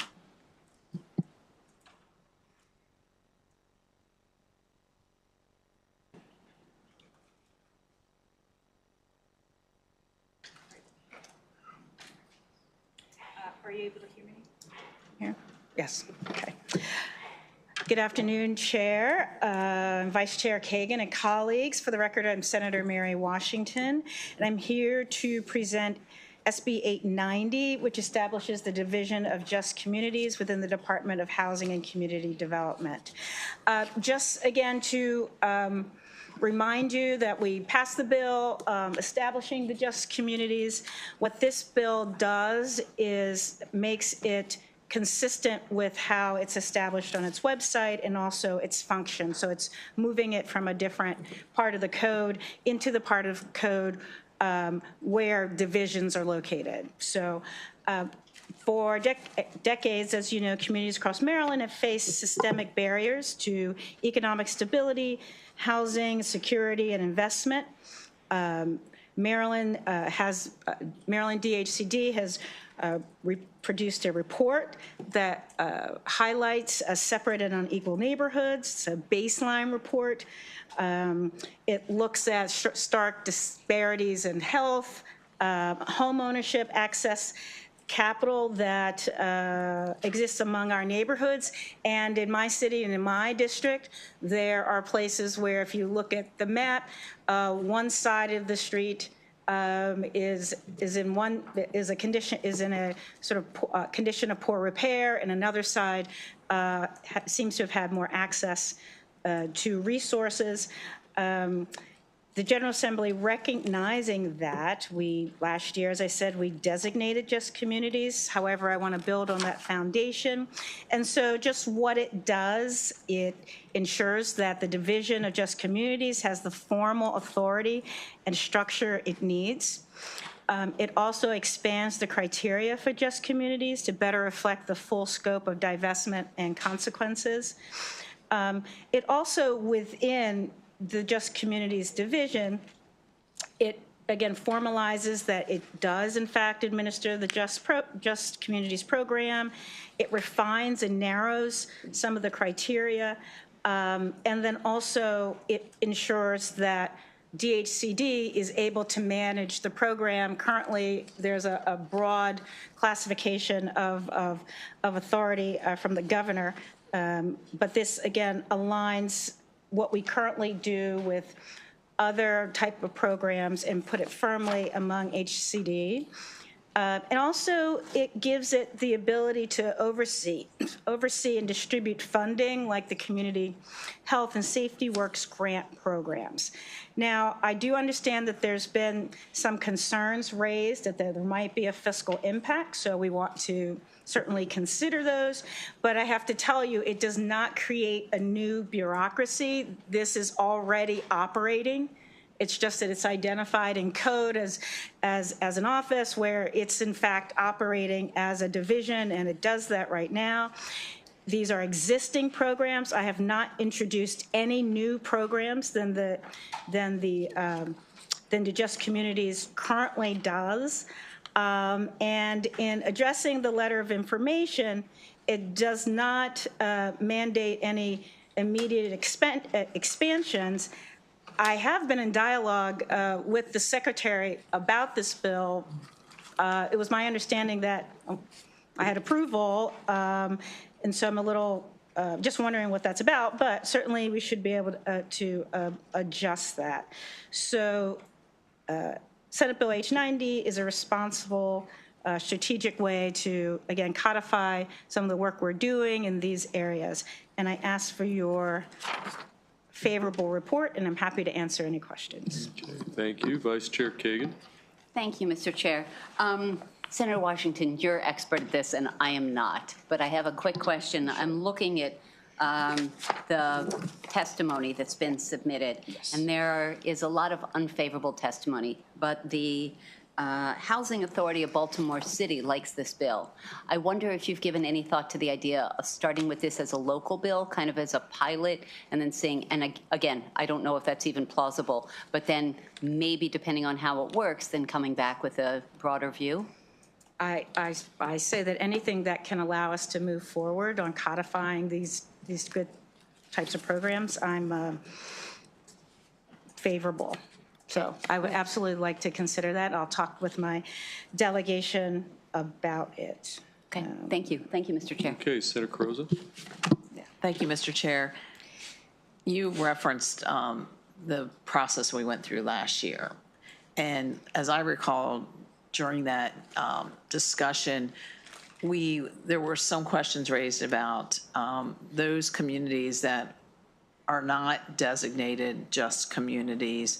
Would they be at a disadvantage? So, my questions are, how many identified just communities do we have? And when each of us looks at our own district, from the standpoint, if I have 11 municipalities and a couple of them are designated just communities, but there might be others that are not, but still have challenges, where do they fall into this bill?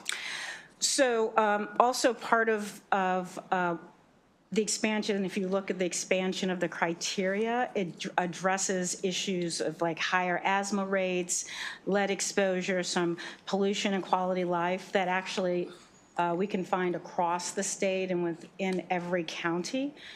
So we're not just looking at economic investment, but also looking at environmental and public health. So there's a lot of similarities in rates of diabetes, infant mortality in Western Maryland as there is in Baltimore City. So there's some of those kinds of things in some of our rural areas.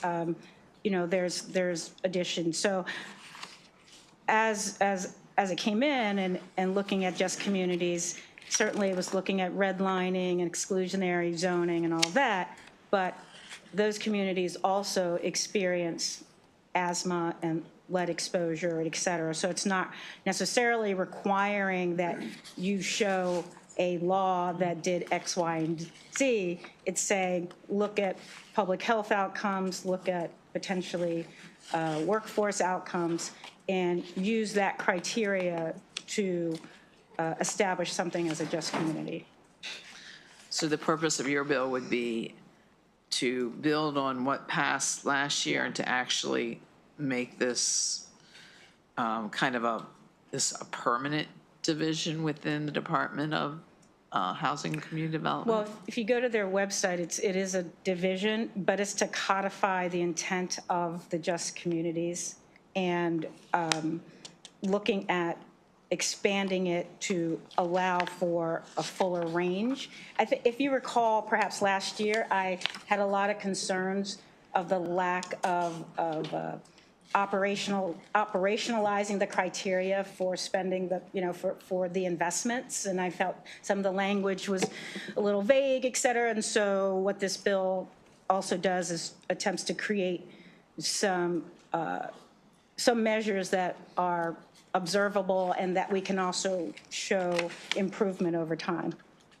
I appreciate that. And I would associate my comments along the lines of the vice chair as well. So thank you. Yeah, no problem. Any additional questions for the sponsor? Okay, seeing none, that concludes bill hearing on Senate Bill 890. We're going to next go to Senator Reedy, and then we'll go to Senator Rosapep after that. Senator Reedy, we're on Senate Bill 699. I have one in-person witness, Joanne Frederick. Is Joanne here? Or somebody in her stead? Okay, well, in any event. I know you have a long day. I'll get started. Okay, why don't you get started, Senator Reedy, Senate Bill 699. Thank you so much, Mr. Chairman and members of the committee. Senate Bill 669, Senator Reedy here for the record. Senate Bill 669 alters the definition. Just to be clear, 699.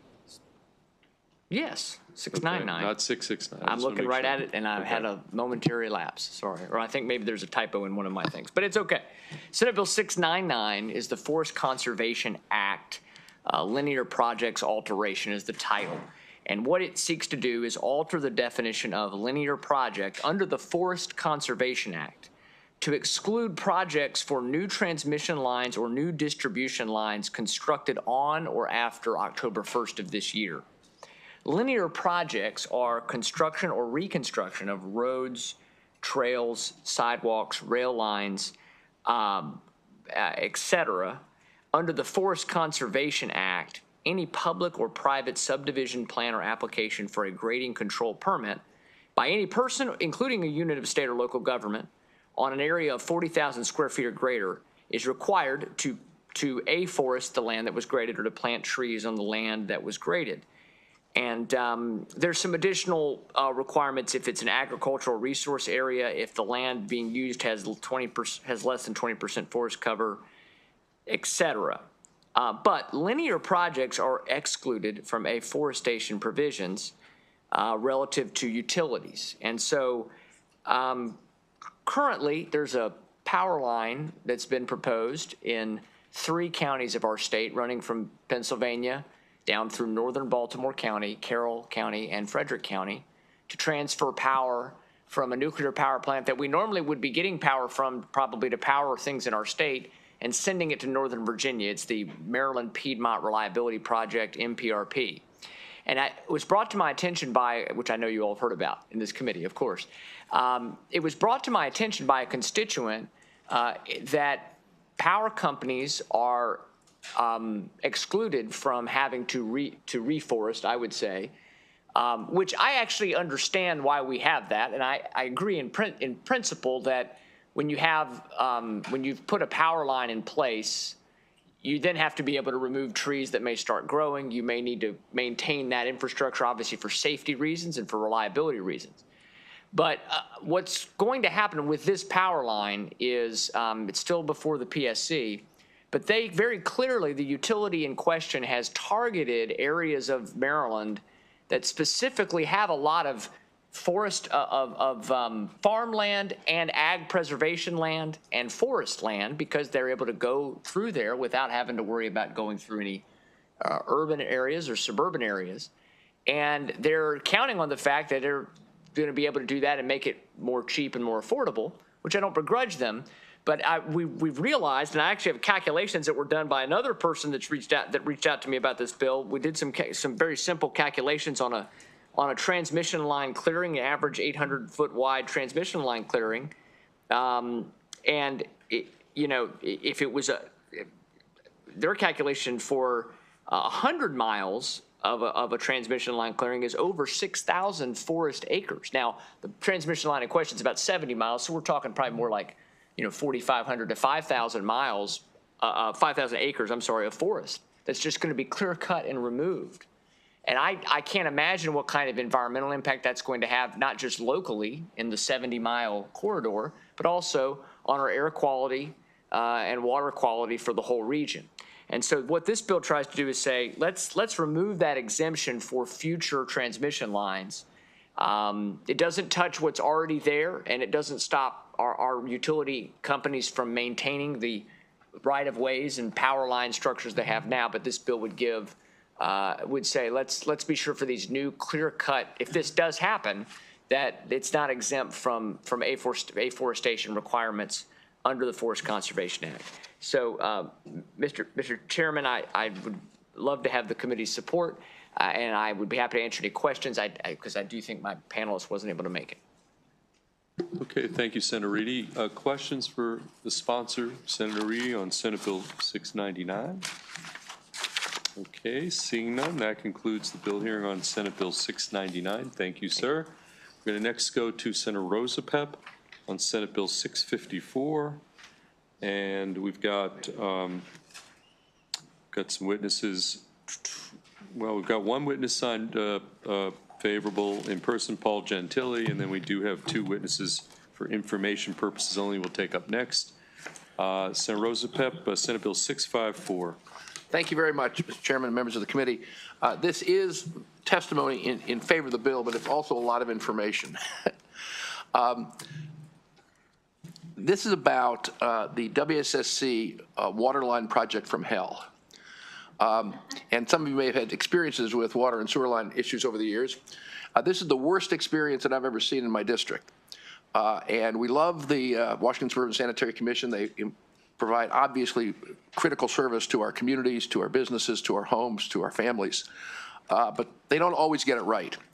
And basically, this is a case where there is a water project in West Laurel, which is not all it could be, to be very diplomatic and kind about it. Mr. Gentili, who lives in the on the street. Well, not just on the street, but he's right in the middle of it, is the best way to describe it, and will be able to describe better than I can. And has his written testimony, which is quite detailed, gives a whole chain of events and all the challenges with this.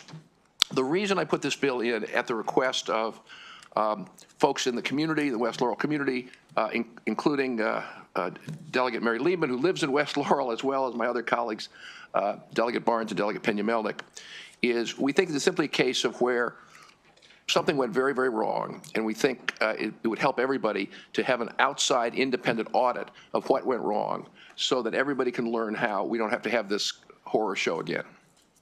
With that, I urge you favorable on the bill. Okay, thank you, Senator Rosapep. Mr. Gentili, why don't you weigh in here? You'll be on the 2-minute clock. Let me just fill in few of the facts. My name's Paul Gentili. I live on 16409 Bond Mill Road, and as Senator, and thank the committee and Madam Vice Chair for the opportunity to speak, and thanks Jim for putting this bill in. As he alluded to, this has been a dumpster fire of mismanagement and lack of accountability with the WSSC and the contractor.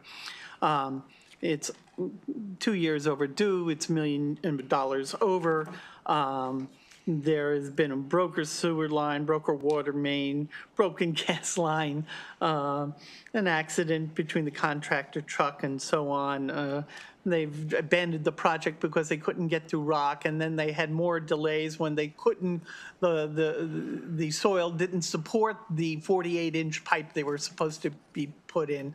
There have been many delays, and I pointed out through my testimony, and you can read it, many of the deficiencies, but here the state has given WSSC the right-of-way powers, the exemptions and the exceptions, and the WSC has simply not fulfilled its mandate and even abused and disregarded community concerns and used this power, I believe, as a cudgel to get this 2-year late, millions of dollars a year or completed, regardless of the impact of the community. Because you gave them this power, the state and local governments have substituted WSSC's sets of values for that of the community's values and that of simple common sense. So state and local governments now have the responsibility to rein in these powers and propose additional checks and balances, and this audit should be a first step. I thank the committee for their time. I request a favorable report out, and then we'll be happy to answer any questions you might have. Okay, thank you. Questions for Mr. Gentili or the sponsor, Senator Roosevelt? Okay, thank you. We do have the two witnesses from I've got two witnesses from WSSC Water, Iad Mizian and then Monica, I see, yeah, Markina, Monica and our other witness. Monica, do you want to start? Again, you're each going to have 2 minutes. You're signed up for information purposes only, okay? Thank you so much, and good afternoon, Chair Feldman and Vice Chair Kagan. So great to see you and committee members. For the record, my name is Monica Markina, WSSC Water Government Affairs Director. And we were a little double booked here, so in the interest of time, I'm going to hand it over to our Chief Engineer, Iad Mizian, who can explain, provide some informational testimony. We don't have a position at this time, but we thought we can share some insight into the project and what our next steps are to rectify the situation. Thank you. Okay, thank you, sir. Thank you. Good afternoon, Chair Feldman and Vice Chair Kagan and members of the committee. My name is Iad Mizian, Chief Engineer at WSSC Water. I'm here to provide informational testimony on Senate Bill SB 654, Washington Suburban Sanitary Commission Raw Water Pipeline Project Audit.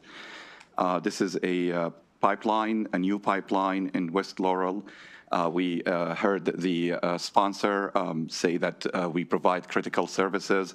This is a very critical pipeline that provides additional water to the Patuxent water filtration plant and increases the production by up to 40 million gallons per day to meet the drinking water needs of Prince George's County and Montgomery County residents while ensuring infrastructure resiliency and redundancy. The project is currently 98% complete with final paving scheduled for this spring. WSSC Water is coordinating very closely with the West Laurel Community Associations, with local elected officials, including Lehman, Delegate Lehman and others, on the final restoration of the site, including final paving, striping, sidewalk restoration, tree planting, and other road restorations that the community is asking for. We're meeting with them almost bi-weekly to make sure that the final restoration is up to the liking of the community. During construction, the project encountered delays following the discovery of rock. To address those concerns, WSSC is issuing a request for proposal, RFP, to acquire a professional services of a third-party independent consultant to complete a comprehensive evaluation and audit of this project so we can have lessons learned from this so that we can not just apply them for this project, but for future projects. We're going to take some questions, starting with Vice Chair Kagan. Thank you, Mr. Chair. I've known Senator Roosevelt a really, really, really long time. And he doesn't start off with like, let's do a bill. If I know Jim, he made a phone call and he sent some emails and he met with you guys and he went to the community. I have not talked to him about this. I just feel like I suspect this. And if you say Delegate Lehman's involved, then double or triple that. What went wrong? Why did this fall through, and why did we get to this point? And so so that's the first question. And thank you, Mr. Gentili, for being here and sharing your story. If you had to do it over again, or when there's a next instance like this, what would you do differently so we're not here listening to a bill about where WSSC did wrong? Do you want to answer the question about the coordination with them? Of course. And so we appreciate this being highlighted. So the project started in 2022. So when the project was designed, it was someone who designed the project, and then you have the person implementing the project, the contractor. And so what was missed was this rock. And so that delayed it considerably. That coupled with the pandemic, the shortage in materials, so there was multiple. And so before we could move on to the next phase of the project, we couldn't just skip the part that had the rock. the way it was designed was almost like a Lego set. That's how they explained it to me. I didn't go to engineering school, so so you take the first part of it, and that gets completed, and then the next part of the project, and so on. Well, the rock was encountered at the first step, and so a considerable amount of time was taken up having to deal with the rock. And so this is why we've agreed to do the audit. We recognize that there was some things that could have been better, and we want to be able to be as transparent as we always are with our community. We actually established a task force, so it's beyond just working with the West Laurel community. We actually have, they identified representatives. We're working with Councilmember Donoga. We've provided updates all along the way as far as what happened. And this predates both us and our general manager, Keisha Powell. And so we are rectifying that situation as best as we can. We agree with you. It should never come to a piece of legislation. We have opened up those line of communications many months ago with both the community and the respective county council members and updating them. I was going to ask you about communication. So, Ms. Marquina, it seems like you all have been between a rock and a hard place here. Thank you, Mr. Chair. Additional questions? It's okay. Seeing none, that concludes the bill here on Senate Bill 654. Thank you, Senator Rosapep. Next go to Senator Kramer. We're going to go to this legislation this committee is somewhat familiar with, Senate Bill 375, although it might be slightly different last year's bill, but we're going to call up Jennifer Bevan Dangle. We do have some virtual witnesses, but why don't we start with you and Jennifer, and then we'll go to three virtual. Well, actually, is Wayne Pacell here? Yeah. Wayne signed up straight favorable. Let's just bring him up too, and then we've got three virtual witnesses straight favorable. So we'll take them next. So Senator Kramer, the floor is yours. Senate Bill 375. Thank you, Mr. Chair. Good afternoon to you and members of the committee. Ben Kramer introducing Senate Bill 375. Colleagues, I will move quickly through it because thank you all very much. You passed this bill out of the Senate last year. I guess it got a little bit sideways over in the House, and we'll see if we can keep it on Main Street this year, if you send it back over and keep it out of an alleyway. And I think we are looking good. My understanding is that the House hopefully is ready to move the cross file on the bill. So colleagues, this bill relates to the problem of cockfighting primarily. Although cockfighting is illegal in the state, the problem is that raising roosters for cockfighting is an exceedingly lucrative business. And there's no way really to get at the problem without the passage of the legislation before you that puts in place limitations on the numbers of roosters that can be located either per acre on a single property or in total on a single property. I will note that I believe other than the Cockfighters Association of America, there's no opposition to the bill. The bottom line is there are exemptions for all of those organizations for whom this might be a concern, and we have addressed that in the legislation. The bottom line is this is a brutally ugly industry, cockfighting, and the roosters are kept in horrific conditions.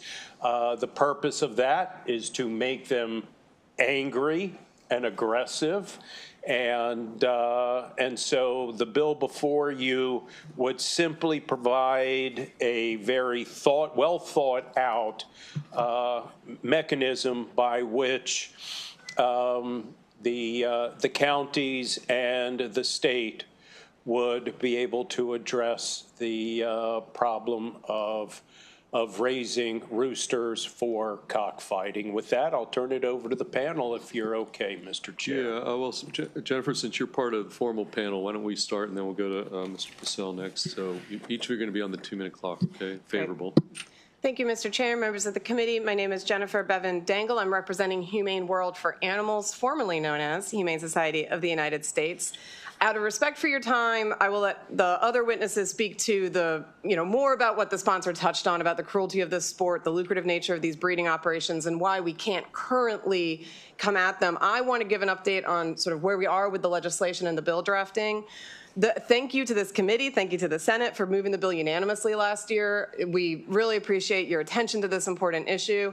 We recognize that the House had some questions, and we tried hard to answer them all in time, but didn't have enough time. So the House is making a few slight changes to how the bill will be sort of moving back to you. First of all, over the summer, the bill in front of you, we added some really important language about how the birds are maintained. And we think that this is really critical. There was sort of questions of, I have chickens in my backyard. I'm going to hatch some chickens this year, and you never know how many roosters you're going to get. So in addition to requiring that they be adult for a backyard flock to fall under this, requiring that the roosters be maintained individually or tethered is really what our ACOs look for when they're on these properties looking to see, is this suspicion of a cockfighting breeding operation or just sort of a backyard chicken situation gone bad. And that individual housing is really the biggest difference. So we added that language, so only if the roosters are being housed or tethered individually will this bill apply. And that, we think, got us a long way to some of the concerns in the House. I do want to flag the subcommittee conversation this evening. It's on the voting list. They would like to see sort of the bill lifted as a whole, moved into the criminal code, and then also some of the penalties reduced for especially like a first-time warning type of situation. A lot of this has to do that you all worked incredibly hard last year with the sponsor to come up with amendments that lowered the fiscal note, alleviated some of the Department of Agriculture's concerns around implementation. The movement is just to continue sort of that work to make sure it can be implemented easily without MDA. So we urge a favorable report, but we'll keep the committee informed of sort of the amendments so that the bill moves clean on both sides. Okay, thank you. Mr. Pacelli, why don't you go next? Thank you. Wayne Pacelli, 35-year resident of Maryland and president of Animal Wellness Action. Thank you for your past support of this measure. Thanks to Senator Kramer for initiating it. It's obvious that cockfighting is a disgraceful, despicable, inhumane activity, staged fights between animals just to watch them injure and maim each other for illegal gambling purposes. But there's much more to this than that issue. The United States cockfighting community is operating at a level that is unimaginable. There are 20 million fighting birds in the United States, according to the U.S. Department of Agriculture. We're sending more than 1 million birds to Mexico, and U.S. cockfighters are absolutely, positively consorting with the cartels who run the cockfighting arenas in Mexico. We're also sending tens of thousands to the Philippines, where organized crime operations are resulting in extraordinary cruelty and harm to people. 32 people kidnapped last year in the Philippines, never heard from again, associated with cockfighting deaths.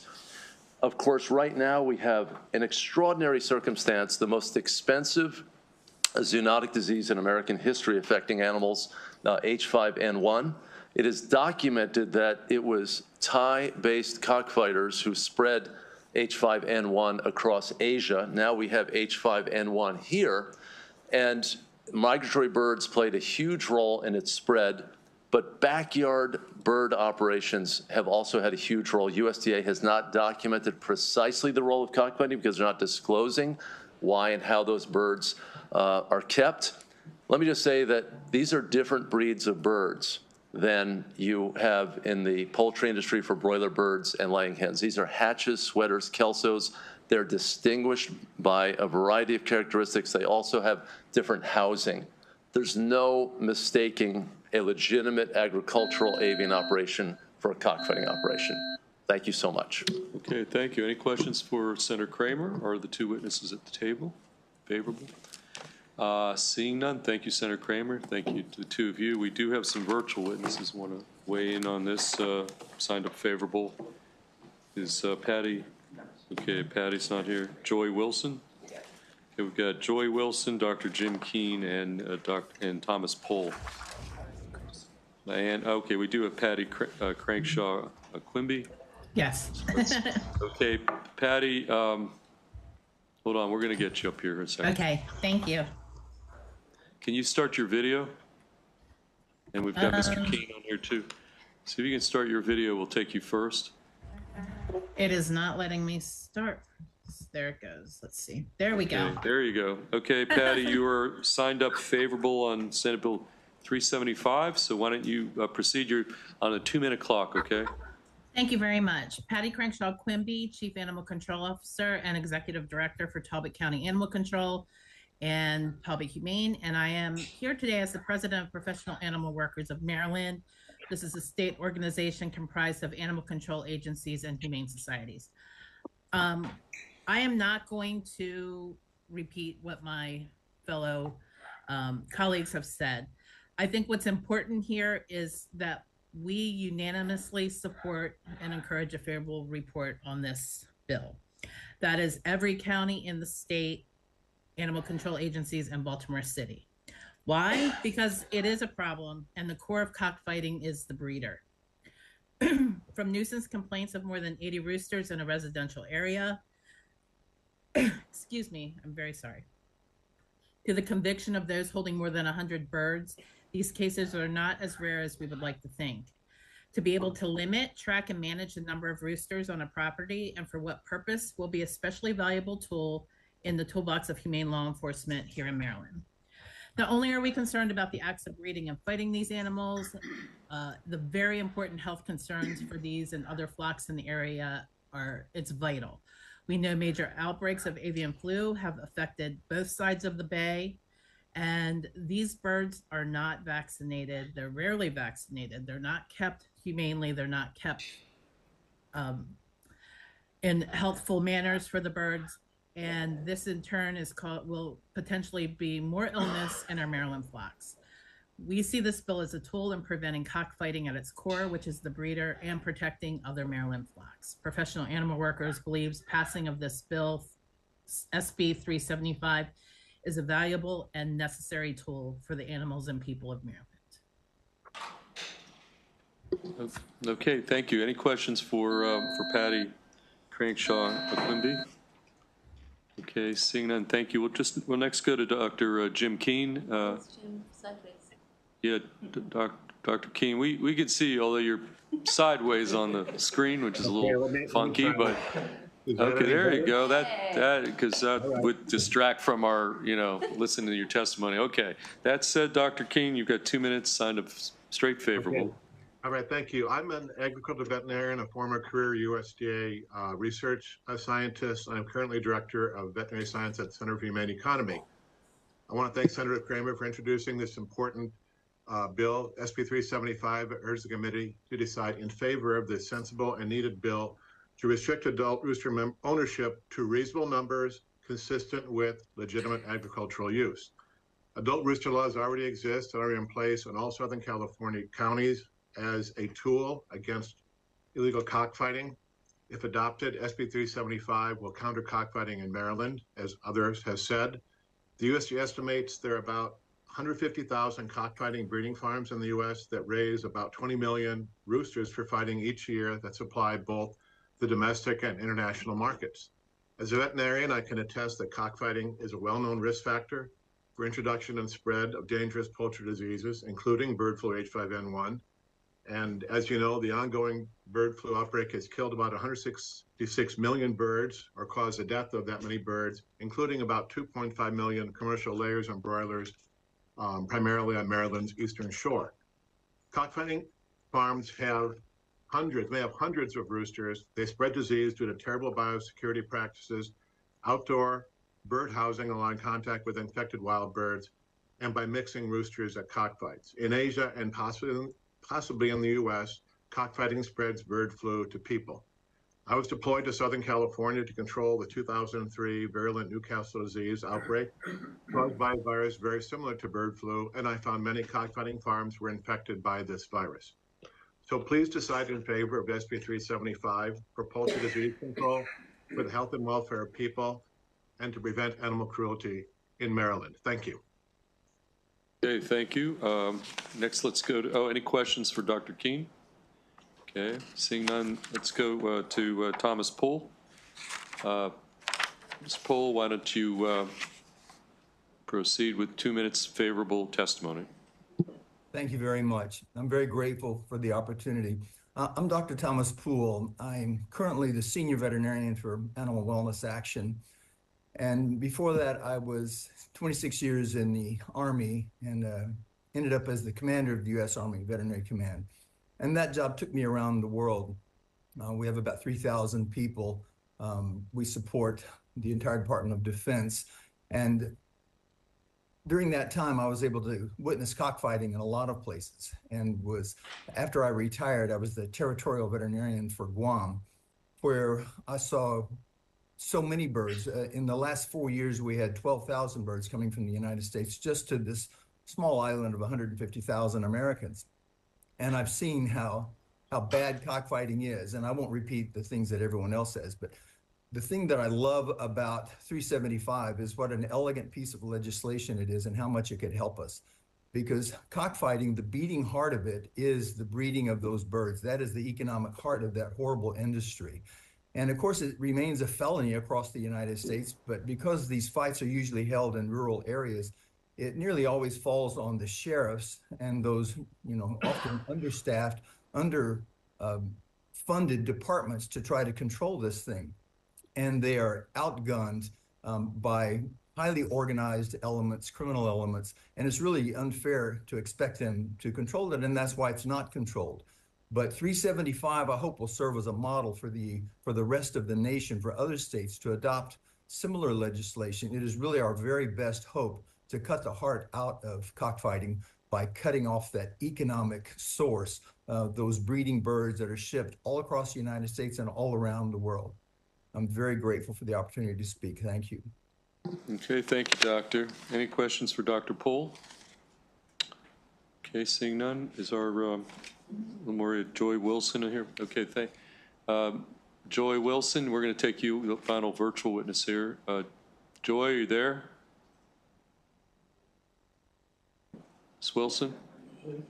Ms. Wilson, Joy, you're going to have to unmute yourself. You're still muted and not on camera, so if you could attempt to do that. Okay, there you are. Can everybody hear me? Yep, we can see you and we can hear you. So you're on. You've got 2 minutes. You're signed up straight favorable on Senate Bill 375. Good afternoon, Mr. Chairman and Madam Vice Chairman. I'm testifying as a certified animal control officer for the state of Maryland. The properties that encompass the business of cockfighting and the training of said animals is vastly different than those of us that maintain chickens. These roosters are kept tethered by their legs and or in very small cages until they are brought out for a keep, which is the training process that they use to prepare a game fowl. They remove their combs and wattles and sometimes their spurs, keeping them in small wooden boxes that do not allow any light in so as to make the bird more aggressive when brought out. They are injected with steroids and antibiotics without any oversight of a veterinarian. They have sharp knives tied to their legs where the spur would have been. During a match, these birds normally fight to the death, slicing each other open while people cheer and place wagers climbing into the thousands. Animal control officers know when they step onto a property with game fowl as opposed to backyard flocks. Backyard flocks do not maintain a majority of roosters. They do not tether their roosters or remove parts of their bodies. I want to give everybody a little bit of confidence in the fact that our certified animal control officers in our state will be able to verify very easily whether or not they are on a cockfighting property or somebody's backyard flock. And I'm asking for your support on this bill and a favorable report. And I appreciate that and thank you for your support. Okay, thank you. Thank you, Ms. Wilson. Any questions for our witness? Joy Wilson, seeing none, that concludes the favorable testimony. We do have one. Thank you for your testimony. You guys are free to go on with the rest of your day. We do have one witness unfavorable, Major Spawn Sir Problem. Is he here? Okay, going once, twice, 3 times. He is not here. That concludes the bill hearing on Senate Bill 375. Thank you, Mr. Chair. Thank you, Senator Kramer. We're going to next go back to Senator Mary Washington on Senate Bill 891. And I'm going to call up some witnesses. We've got to start with your designated panel of Christy McGee. Is Christy McGee here? Okay. We've got Alex Handelsman again. We've got some virtual witnesses. Actually, we have two other favorables since they're here. Is Lisa May here on this bill? She's across the street. She's across the street. And what about Dan Reed? Is Dan Reed here? Okay. So why don't we start with this? Oh, and Priscilla Kania from AARP. Priscilla, you want to come up? You're signed up straight favorable too. Okay, so why don't you come up? And then we've got a few virtual witnesses, and then we've got some unfavorable testimony as well. So Sarah Washington, why don't you start? Thank you, Chair. For the record, Senator Mary Washington, and also thank you, Vice Chair and colleagues. I'm here to present Senate Bill 891, Accessory Dwelling Unit Promotion Act. So first, the background. In 2022, I introduced legislation that would promote accessory dwelling units, which are small, self-contained secondary housing units. Typically, they could be created above a garage or a basement conversion or a cottage house somehow. After receiving some really valuable input from stakeholders like MACO and MML and others, I shifted the approach in 2023 and proposed a task force, a work group that brought together experts, community members, and local leaders. And we met. We met. The planning department was the lead agency. They did an amazing job doing the research, bringing us together, really thinking about, all the concerns and all the opportunities that we could have as a state if we could contemplate not a mandate for locals, but a statewide interest in establishing some criteria that could really build and make more accessible ADUs as an option for Maryland homeowners. The need for action, of course, is that we have severe housing shortage, and so we really need to embrace practical and scalable solutions. Also, accessory dwelling units are used by many as a way of either supporting a senior so that they can stay at home, they could age in place, a way to generate revenue or cost sharing in a large home, and then also just to support a very sustainable and historic way of utilizing small houses and properties. So the committee, the work group met, produced a report that I believe would be available. But there are these four sort of key findings or key values or things that we felt that there was consensus about and that we could codify these. One is that Maryland has an interest in the efficient use of our existing infrastructure. Okay, so this isn't about necessarily building, new units only, although there could be possibility of doing it, but there are existing residential lots that could really minimize the need for costly new infrastructure for roads and sewers and power lines. The second is that we want it to be cost effective and timely. The need is right now. So compared to a lot of traditional multi-unit developments that require a lot of planning, some hearings and taxpayer subsidies, ADUs can be constructed quickly or at a fraction of the cost, or adapted at a fraction of the cost. Third, there are very clear economic and social benefits. As I noted earlier, could provide homeowners with additional rental income. It can also, again, help individuals provide the support for aging parents or for children that they have, as in the case of, my family, where there is a a child that will not ever be able to live on their own, but they provide an opportunity for them to have their own special space. So by reducing the barriers to having ADUs, this bill will expand housing choices. Now, there are amendments that have been proposed, and I really believe that what you see before you really is a thoughtful first step. There are many, many recommendations in that very expansive report, but this is very clearly what it feels a very conservative initial step towards moving to support intergenerational housing, promote sustainable development. However, I recognize the concerns raised by MACO, MML, and other local jurisdictions, and I'm committed to working with all stakeholders. Specifically, I'm open to the amendments regarding the timing, some of the setback and lot requirements, some of the parking considerations, some of the design and historic district considerations, approval of some timelines, impact fees. These are all things that I believe we could find common ground on. So I'd like you to hear from the supporters who were all participants in the work that we've done, well, over a year, okay, to really, really come up with a way.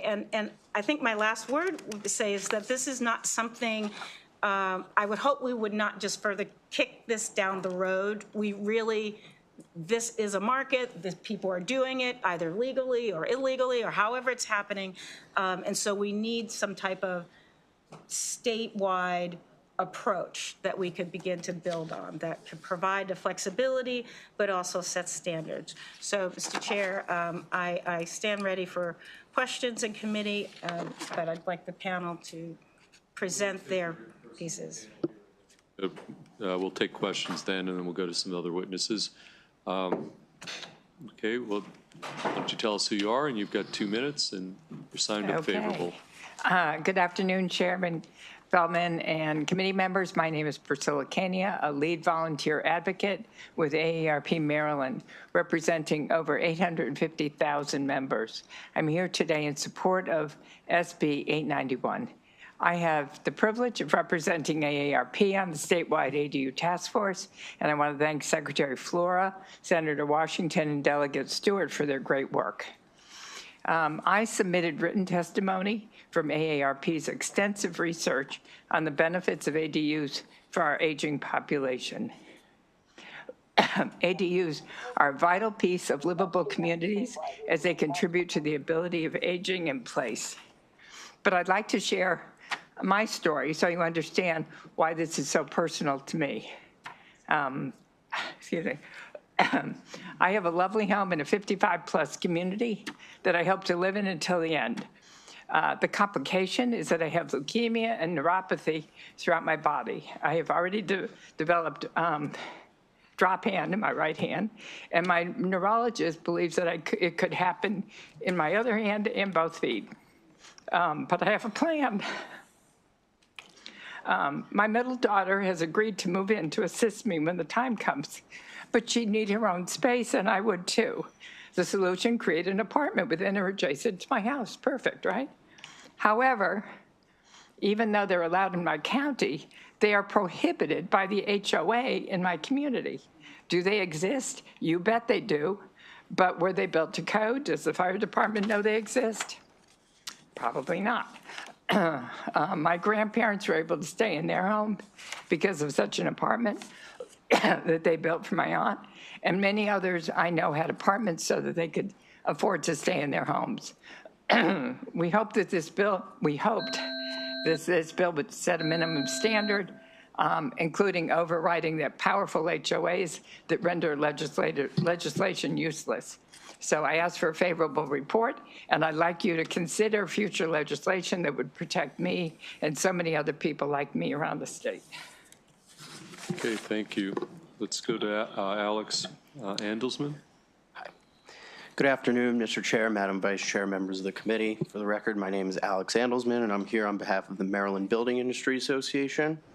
I wanted to start out by saying that we appreciate participating in the task force and the conversations that led up to the introduction of this bill.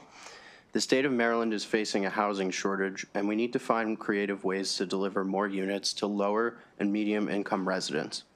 Our industry has always supported legislation that encourages the construction of more accessory dwelling units in the state because it facilitates better use of existing housing infrastructure and provides another housing option for lower and middle income residents as well as seniors.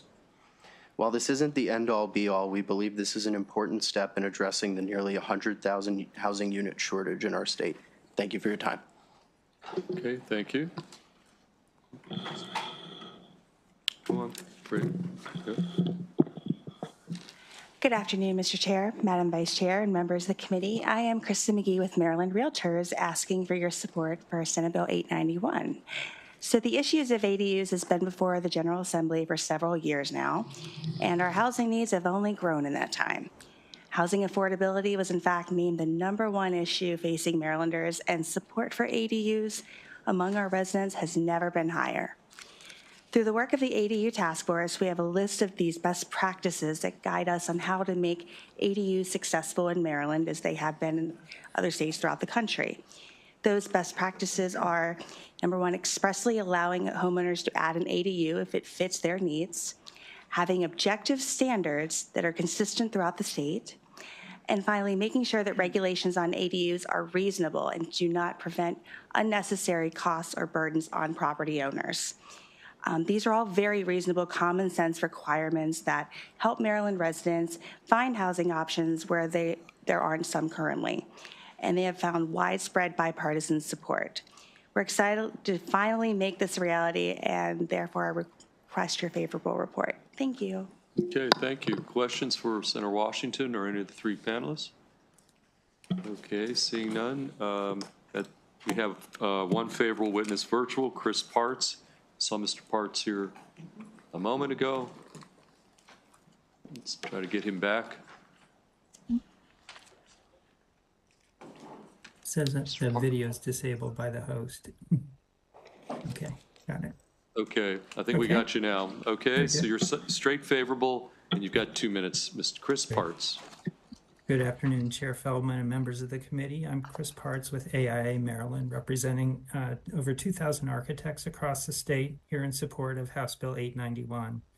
As we look to other jurisdictions that have embraced accessory dwelling units, they've made a dent in their affordable housing needs, and we believe that it's very wise for Maryland municipalities to embrace the ADUs.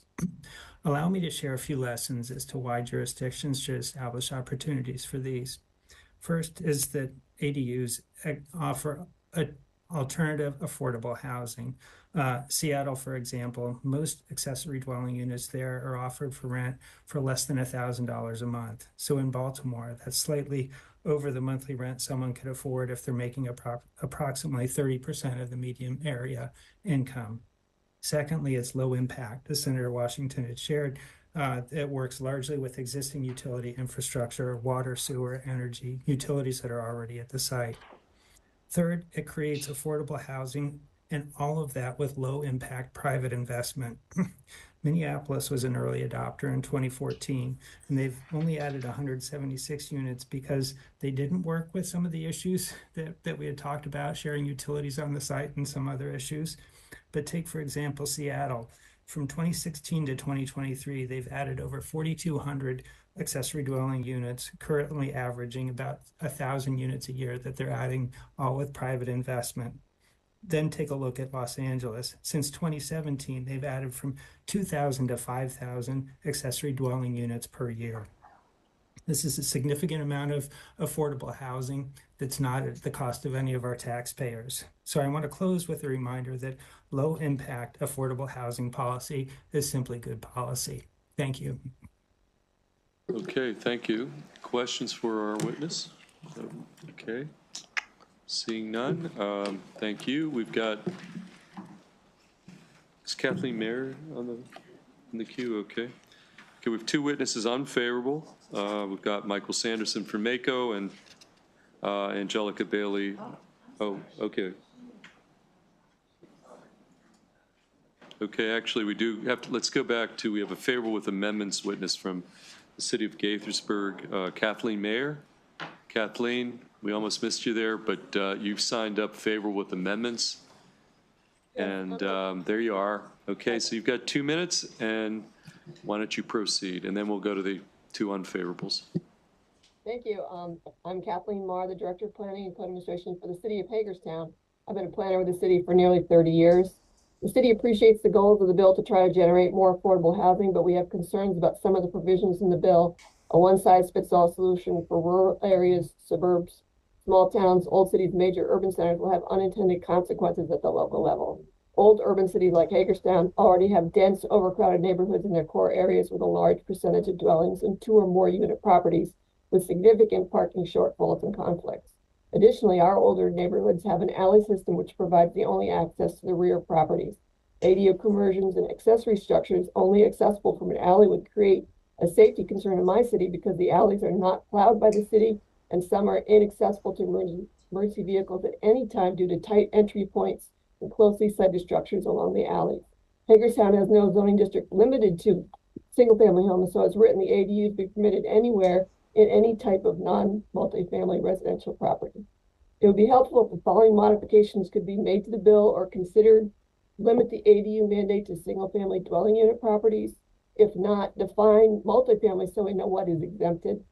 Allow local government to prohibit ADUs and accessory structures if the only access to them is via an alley system. Not require completion of a complicated and expensive parking study of the municipality or the county before local government can develop code provisions for ADUs regarding parking provisions. Also, it'd be very helpful to make it clear if this is only owner occupants or also landlords. The terms in the bill is not clear. It will create affordability administrative consequences depending on which way you go. We share concerns about affordability, especially for low-income households, but we also have to help our old neighborhoods with stressors not tip further downwards due to overcrowding and potentially unsafe situations. Thank you. Okay, thank you. Any questions for the witness? Senator Washington. I just want to thank you for offering specific recommendations for your concerns, and I look forward to working with you. These all sound very reasonable to me. Thank you. Okay, any additional questions? Seeing none, we'll go back to MML and Amako's unfavorable testimony. Angelica and Sanderson, why don't you come up here? Each of you has 2 minutes. Ms. Sanderson, why don't you start? Or Angelica, who wants to start? Anybody? Okay. Whoever puts the mic in front of them gets to start with 2 minutes, unfavorable.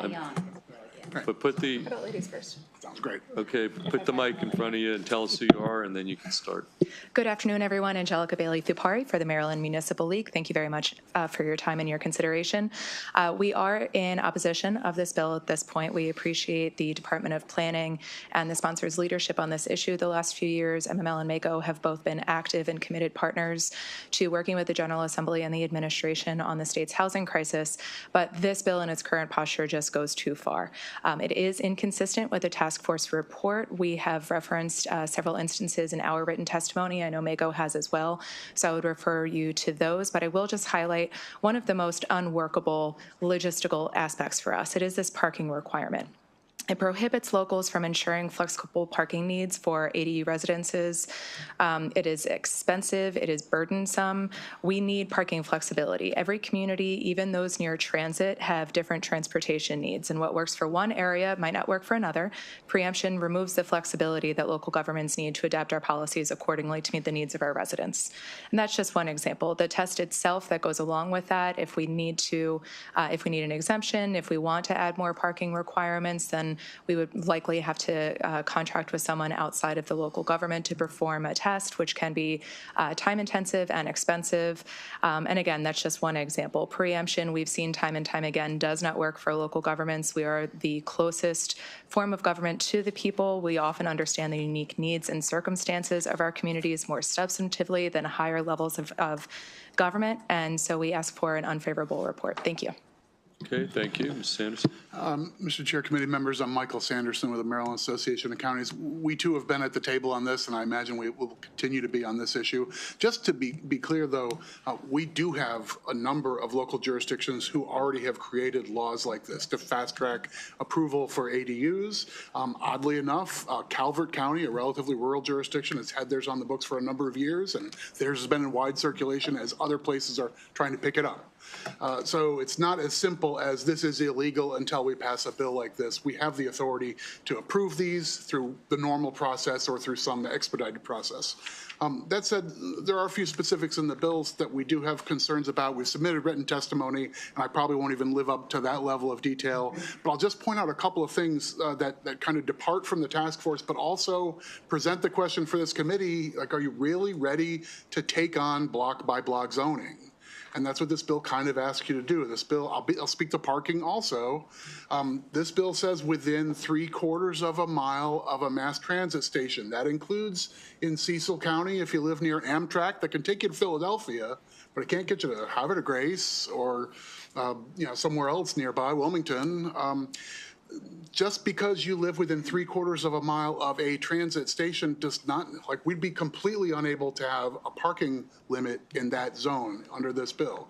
One of the areas that the task force said stay away from on legislation was lot design, but in the bill before you, 4-foot buffer is it. 4 foot is the right amount of a buffer in Baltimore City, but in Snow Hill and everywhere else, all exactly the same. You heard from the municipal representative a moment ago about alleyways and small designs that are peculiar to that town. I understand what they're saying. Zoning is a block by block experience.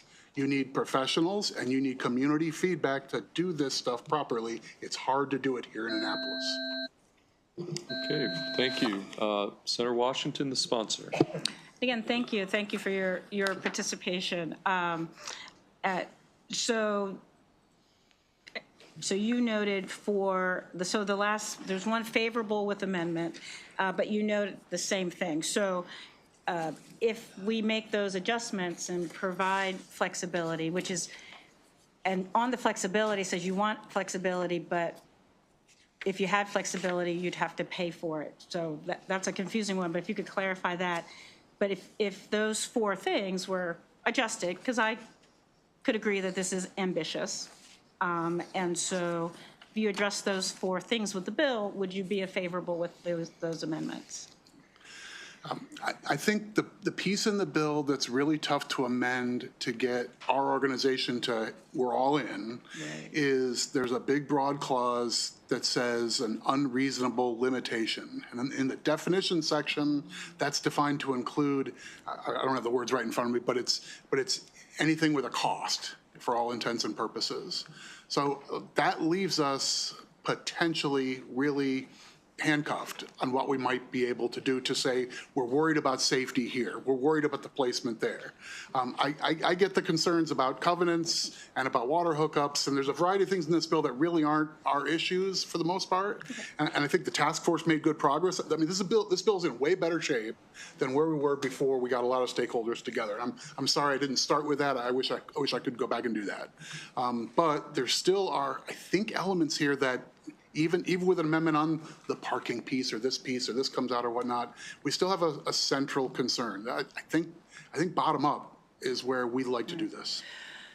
Just to, I don't know, last year, maybe it was the year before, we passed a broad housing package, the governor's package, and that language is in that.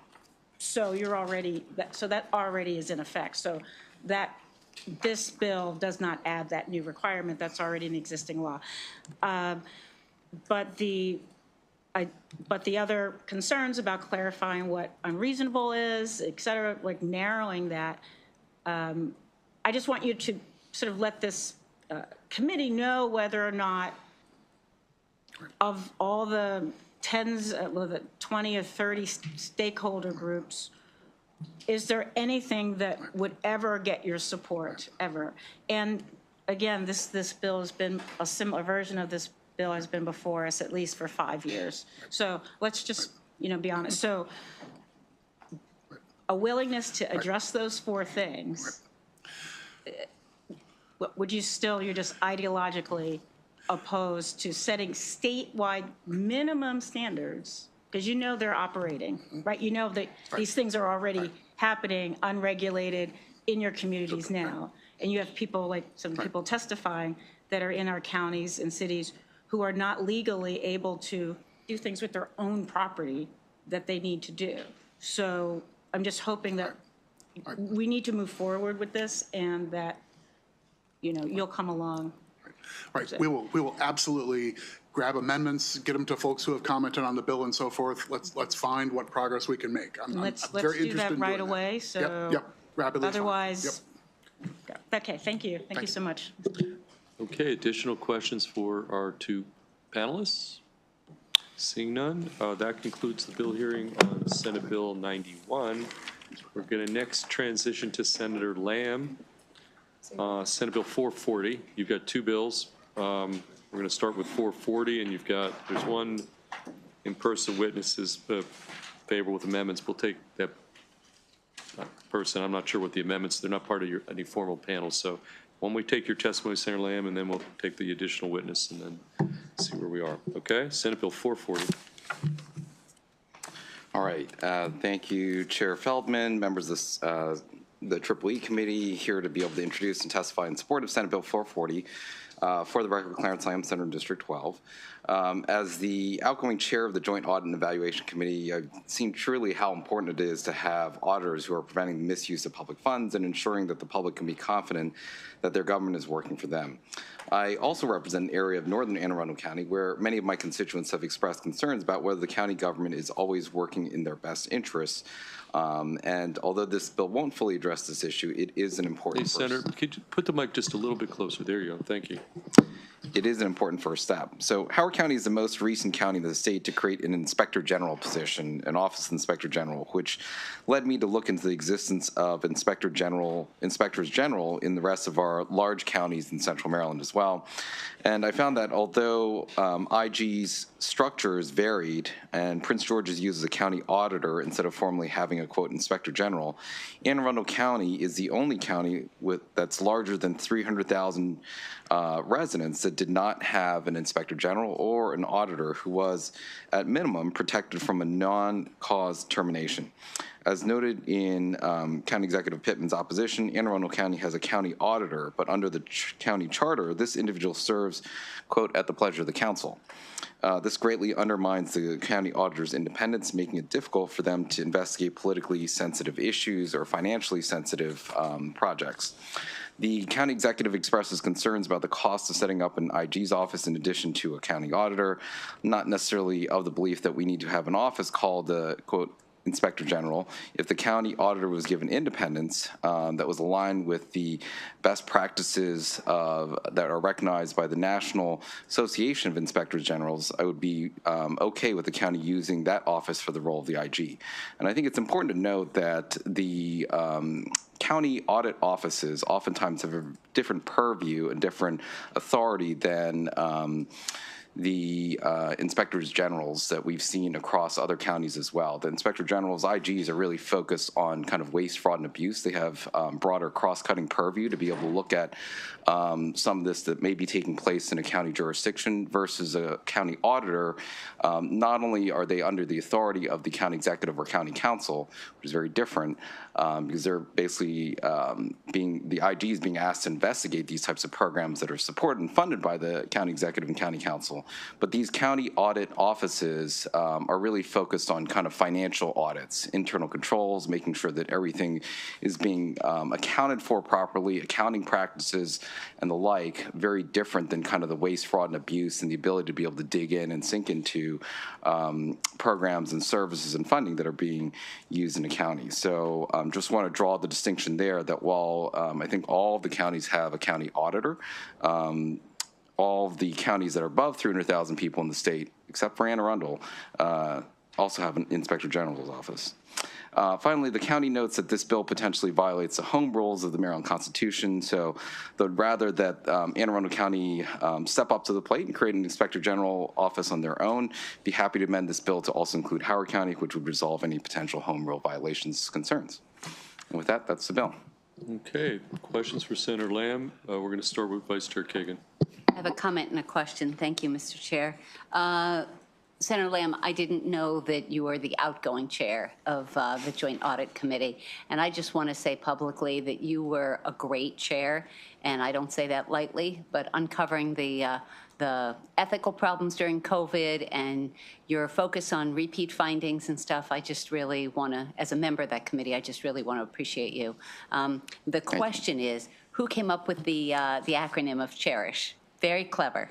Oh, that's for the next bill. Am I but in the wrong it was, bill? All right, well. Not myself, because I'm not that clever. Not you, you're not that So, clever. All right. Someone that's a lot better with words. All right. Thank you. Okay. So you're supposed to say, never mind. All that other good stuff you said, does that still apply? No, that's even though you're in the wrong. Oh, that negates everything. Okay. Any questions on this piece of legislation, Senate Bill 440 for Senator Lamb? Okay, seeing none, thank you, Senator. Just stick around because you are going to get to that next bill next up. Okay, we have one other witness, is Fatima Waheed. Is Fatima here? Hussein Waheed. I'm sorry?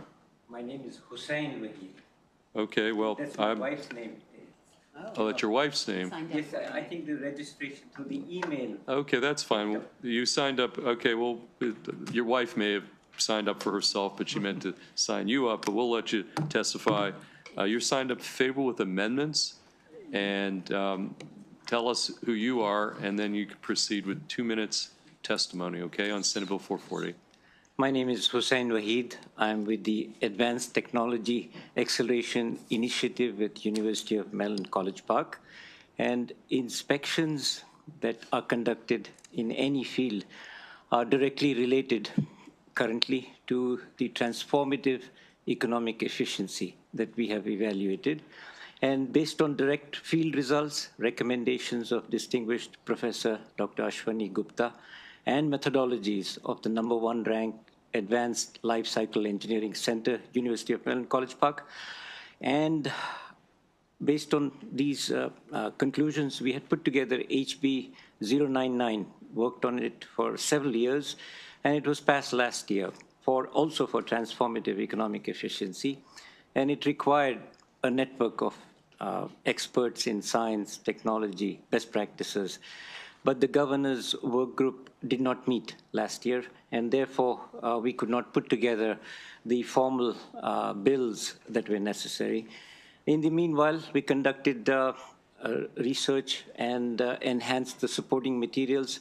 We found that over 100,000 inspections, audits, and spot checks from February 2020 to 2025 throughout Maryland would have benefited from the methodologies and algorithms that have been developed.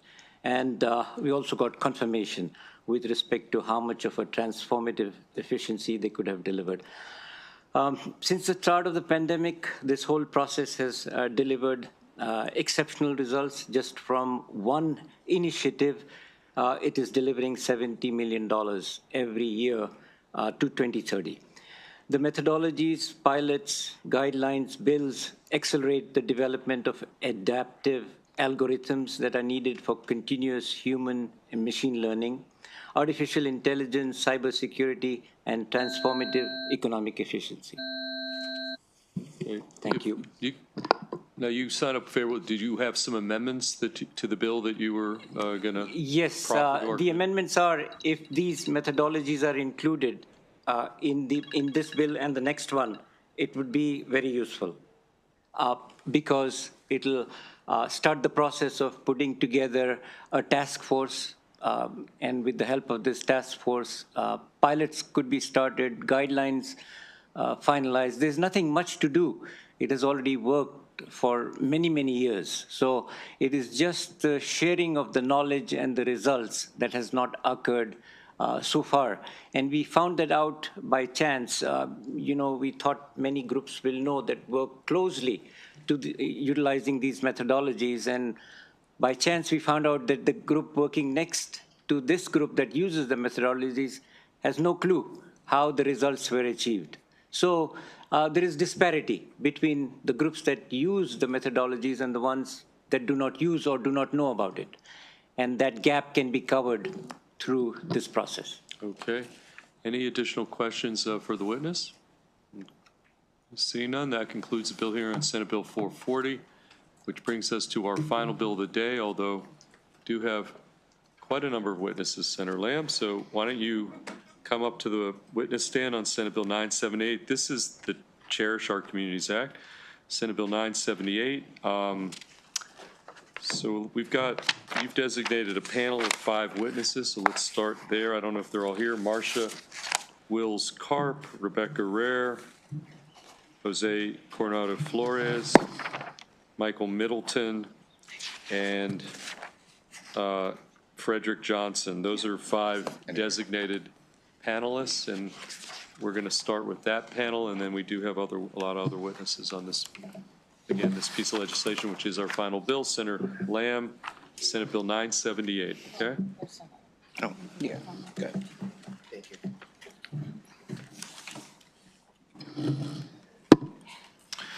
All right. Good afternoon, members of the committee, Chair Feldman and Vice Chair Kagan, here to present Senate Bill 978. The Cherish Act, the cumulative harms to environmental restoration for improving shared health. Someone who is very creative in coming up with that acronym, so certainly appreciate that. For the record, Clarence Lamb, Senator District 12, and the focus of this legislation is really on environmental justice, the purpose of the bill, and I think this committee is aware of the importance and value of environmental justice, is to ensure that communities that are already overburdened by environmental and public health hazards do not continuously have to shoulder the burden of industry or of pollution. You know, I think this is an issue that's obviously very familiar to this committee. When it comes to environmental justice, it is not a coincidence that oftentimes these manufacturing plants or businesses or facilities that oftentimes might be seeking permits or exemptions to permits or polluting in another fashion are co-located or located very closely to some of our most impoverished and challenged neighborhoods. And that is a real environmental justice challenge for all of us. I've had the fortune in the past of serving as the General Assembly's designee to the state's Commission on Environmental Justice and Sustainable Communities, and so I've been working on cumulative impacts and this type of legislation for several years. Cumulative impacts is, just for the background of the committee, is a recognition that when it comes to individual permits that are issued by the Maryland Department of the Environment, it may affect certain communities, and taken alone, those permits may fall under the threshold by which they can be granted or concerns that might arise. But in taken as a whole, when you look at multiple permit requests being put in by various industries that might be located nearby or surrounding a particular neighborhood or community, those cumulative impacts of those permits have an outsized impact on the residents that live there, particularly health concerns. So this bill requires that applicants for a variety of permits also submit environmental impact analysis that takes into account the environmental conditions of the site, the environmental and health impacts of the project, alternatives, mitigation measures, and an existing burden report. The existing burden report would be required for higher impact projects located within 1.5 mile radius of the communities of the 75th percentile of Maryland's Environmental Justice Score tool. So one of the efforts that came out of the Commission on Environmental Justice and Sustainable Communities, and in legislation previously out of this body, was to set up a mechanism by which an EJ score, environmental justice score, is utilized to examine these types of projects and permit requests that come forward. The EJ score is purely just informational at this point. And so while that is being generated, it hasn't impacted the designation of these permits or determination of these permits. The report, this existing burden report, which takes into account the EJ score, the environmental justice score of those projects within a 1.5 mile radius of these communities. This report includes a comprehensive list of pollutants already impacting the community and the contributions that the permitted facility will make to the pre-existing level of pollution. The Maryland Department of the Environment must review the report and deny permits that do not serve an essential need of the community or do not have a reasonable alternative. If the Maryland Department of the Environment does approve the permit, mitigation measures must be taken into account that include funding community organizations that benefit residents in the affected area. And so, in short, we're really trying to use the EJ score that's being generated to help inform and also influence the determination of these permits by MDE. We are working with MDE on amendments to address some of the concerns that they have brought up in this bill. We're obviously very mindful of the state's current budgetary challenges, and so we're working on trying to bring down the bill's fiscal impact while preserving its core values and intention. Many stakeholders will note the importance of Maryland remaining business-friendly, but I also believe that it's important that economic growth does not come at the expense of the health and well-being of our most vulnerable communities. And so we do need to keep in mind the health of those who are nearby and the health impact, much of which has a cost impact also, of people having increased rates of hypertension, of asthma, of other respiratory diseases or conditions that result from these facilities being co-located close to people who are already in need and communities as such. Other states such as New York, New Jersey, Connecticut, and Minnesota have already taken steps to address cumulative impacts as in this CHERISH Act, and hopeful that Maryland can also take a step forward with them. And so that is the introduction of the bill. Happy to pass along to other members of the panel and take any questions at the end. Okay. So Senator Lamb laid out the bill really well and really thoroughly. There are about 1.5 million people who have signed up, both favorably and unfavorably. We are grateful for your being here or being here virtually. You are the last bill of the day.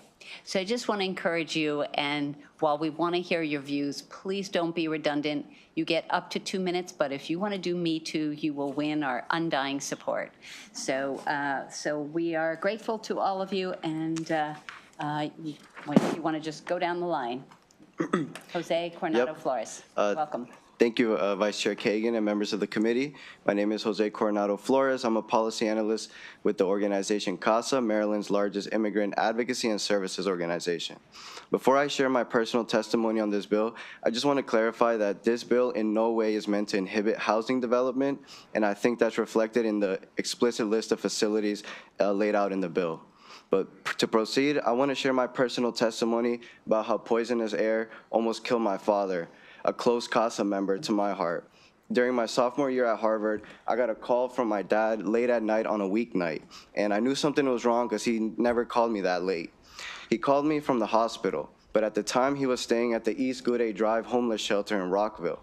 He called me with no life in his voice. He told me he thought he was gonna die and he wanted to say goodbye to me that night. I waited 2 days for a call back, and he did survive, and I acknowledged that blessing. But he wasn't alone in getting sick. Many of his friends and roommates at the shelter got extremely sick living there, and most of the people who lived there were disabled, undocumented men and returning citizens. They even shut down this homeless shelter in 2019 because it was built on a retired landfill. But let me tell you what life was like at that homeless shelter. The homeless shelter shared the exact same address as a landfill gas power plant, which drew methane from that buried landfill. The generators were literally less than 20 feet from the entrance and outside space of the homeless shelter. Across the street from the homeless shelter was a Washington Gas peak shaving facility, and down the road there are 4 active concrete and asphalt facilities. There's no doubt that the pollution burden is what caused my dad to get so sick. Across the state, there are people living near concentrated industry and pollution, and they suffer every day. They pay the cost in hospital bills, treatment, inhalers, but most disturbingly in their life expectancy. We need to address this injustice. Thank you. Next witness, please. Any order? You can let's just work our way down the line. Okay. All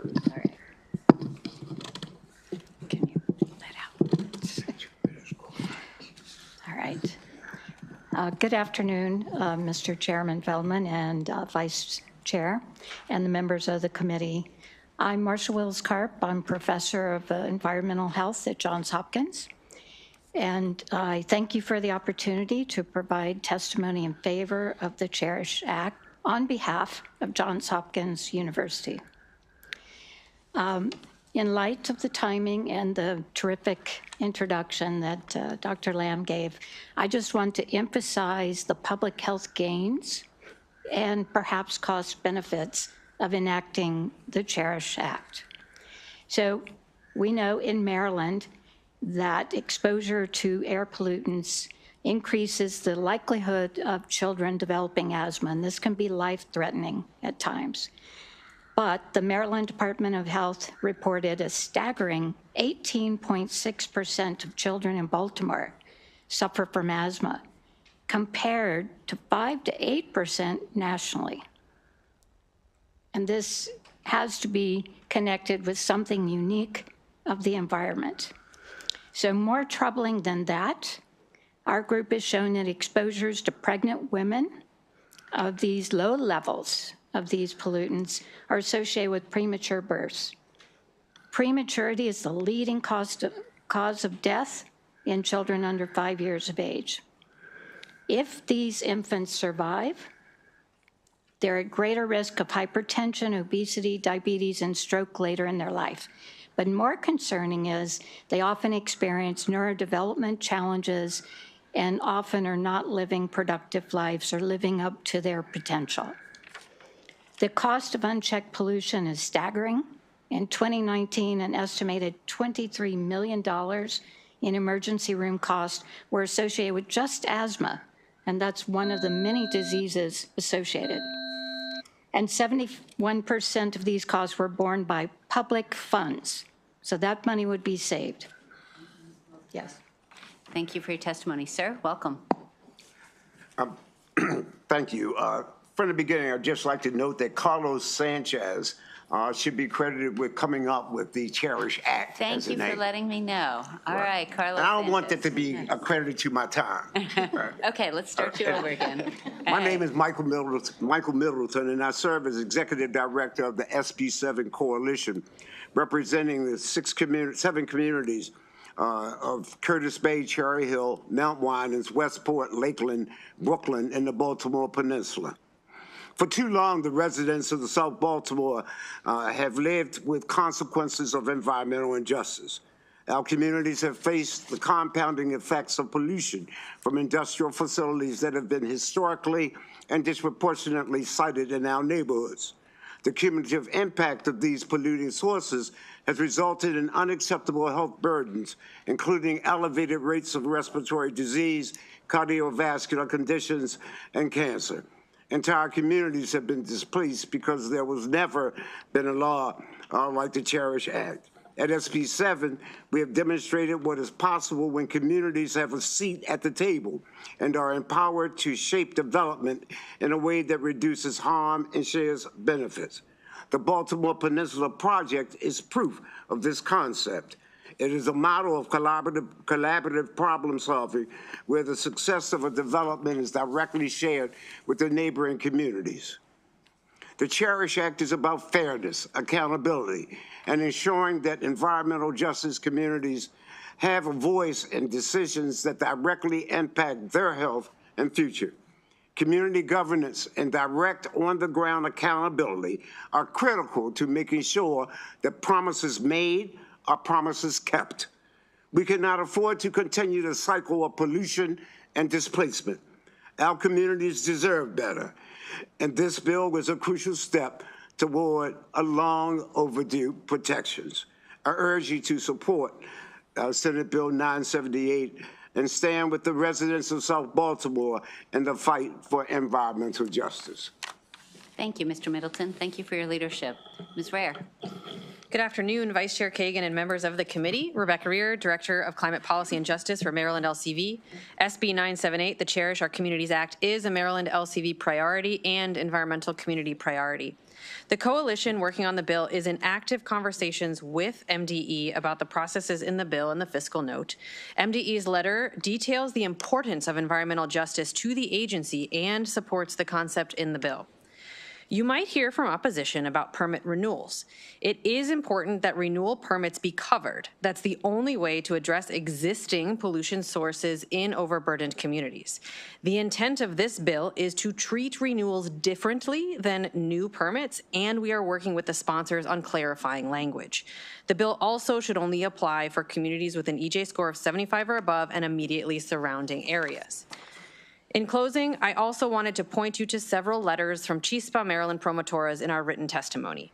Chispa, Maryland is celebrating 10 years of working across Baltimore, Prince George's, and Montgomery counties with Latino communities who are concerned about environmental degradation and air pollution. Promotoras who started working with us 10 years ago were here advocating for these issues then. The first cumulative impacts bill was introduced in Maryland in 2014, just as they were back in some of your offices last week for lobby night, advocating for the Cherish Act among Maryland LCV's priorities. Thank you, and we urge a favorable report on SB 978 with some of the, we're working with the sponsor on clarifying amendments. Thank you. Sir? Good afternoon, Vice Chair and members of the committee. I'm Frederick Johnson, Policy Analyst for the Center of Environmental Justice Engagement, Empowering Communities, SEEGE Inc. for short. Given the recent rollback of environmental justice protections under the new federal executive orders, it is now more important than ever for Maryland to codify a law to tackle the cumulative impacts of pollution. Cumulative impacts occur when multiple pollution sources combine, amplifying harm to our health and environment. This is most often found in Black and brown low-wealth communities, where overlapping threats like factory emissions, traffic pollution, and toxic landfills create a much greater risk, all congregating in the same community. In Maryland, many communities face a barrage of pollution sources. Across the country, in states like New Jersey, New York, Minnesota, and Colorado that have passed strong protection against pollution, successful laws begin with community leadership. The Mid-Atlantic Justice Coalition, MAGIC, a coalition of impacted communities and seasoned advocates, is driving similar efforts in Maryland. The Maryland EJ screen, for example, has been used to identify overburdened communities and prevent the incorporation of facilities such as the bus yard terminals into communities such as Cheverly, Fairmount Heights, and Seat Pleasant. Additionally, Maryland EJ screen identified environmentally burdened communities such as Turner Station and Dunlap, Maryland, to receive funding from the 2022 EPA American Rescue Plan for hyperlocal air quality monitoring efforts. Now, let's talk about what the Cherish Act will do. It will ensure the community voices are prioritized in environmental decision-making and that residents have a say in land use policies that impact their health and quality of life. It will promote sustainable economic growth, since a cleaner environment leads to stronger local economies by attracting businesses. It will ensure environmental protections prevent businesses from externalizing pollution costs onto communities. Thank you for your time. Thank you, Mr. Johnson. You have a gorgeous voice. I appreciate you. Because you didn't submit written testimony, and unless I missed it, could you just translate, please, what CEEJH, the organization, No is? problem. Center for Engagement, Environmental Justice and Health, Empowering Communities. Okay. Yes, Thank ma'am. you. That's No problem at helpful. Important that acronyms are understood, right? Yes, ma'am. Because that's an Yes, ma'am. important. Yes, Senator Augustine has a question. Thank you, Madam Vice Chair. I really just want to say thank you to you all for your advocacy for this. It's really, really obviously, as you said, it touches my neighborhood in Cheverly, Fairmount Heights, the area that I represent, and I'm grateful for the help fighting off the bus terminal that DC was trying to place there. But we do have, this is a real issue in our neighborhood where we have this, so many of these industrial sites up next to these historic Black neighborhoods. And so I'm grateful for you bringing the bill. Senator, thank you very much. I'm sorry. Sorry, Madam Vice Chair. Senator Washington, you have a question? Yes, I do. Thank you, all of you. You may know that over the last couple of years, I've put in legislation in this area, and I appreciate the focusing on the permitting, right? Because, and I guess I just will ask the sponsor to speak to this. So we pass many laws, right, whether it's forest conservation or, sort of rules around limiting exposure, et cetera. what role does or could or should the permitting process be used to with regard to upholding, the laws that the state passes when it comes to protecting health. So even outside of the environmental justice score, but just as all of the issues that the environmental justice score measures, what is the role of permitting in limiting exposure to these things?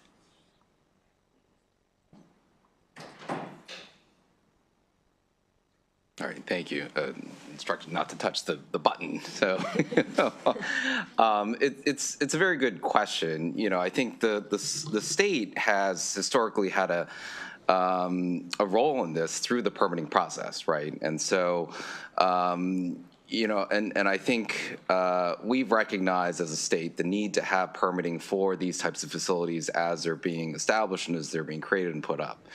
What I think we've seen, though, is, and what this bill is trying to address, is a loophole in all of this, that each individual permit taken on its own, when it stands alone, meets those requirements. But because we're seeing that these permit requests oftentimes come in, as Senator Augustine said, in areas that are surrounding a particular community, just because those are where the businesses are, those are where those manufacturing sites are, it places undue burden on those communities. And it's not a coincidence that these types of facilities are oftentimes located around impoverished communities, lower income communities, historically black communities, and so they're bearing the outsized burden of these types of permit requests. And the loophole is that when MDE, when the Maryland Department of the Environment looks at each individual permit, they're looking at each one individually. They're not stacking them on top of each other, which is literally what's happening to these communities, where these permits and these facilities are being stacked on top of them or right against their border. And so that is a concern that we've recognized as a state, which is why we've set up this environmental justice score. We just haven't used the score to actually make an impact in the determination of these permit requests. And so, I think while there's a fiscal note attached to this, we also recognize that the state is bearing some burden as well when it comes to the cost. A lot of these communities, they have Medicaid patients or people that are falling under the Medicaid program in these communities. We're all paying for that. We're paying for that as a state. Even if they're not on Medicaid and they're on private insurers, we're still paying for that because they may be, as Dr. Wills Karp mentioned, having significant cases of asthma, right? We know that whether it's the facility outside of Baltimore City or other facilities outside in Prince George's County, thousands of cases of childhood asthma are likely resulting from pollutants that are being put into the air because of these types of facilities. We're all paying for that, whether it's through Medicaid and the state's budget or through private insurance premiums that would be helping to shoulder the burden of these medical care costs for all of us. Just one follow-up or to continue. The really transformational or paradigm shift in this bill and what successive bills have tried to is the notion of cumulative impact. Again, so am I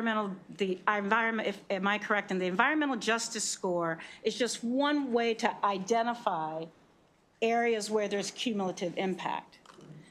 But without that, currently, the way that permits are evaluated one-on-one, whether the risk to communities evaluated is only by the specific output of one item. So that's almost like you have a big, a gallon, water, it's filled all the way up, and you take no account into what's already in the jar, and you just keep pouring more and more on top of it. With so you can just ignore whatever else is spilling out when we're assigning a permit. Right. Would that be a good characterization? And that's why, this existing burden report is really examining the location around that permit request to document and take into account the environmental justice score. The EJ score is basically what's accounting for the fact that there are multiple industries or permits that are located there. And states are, just as a final, states are allowed, because currently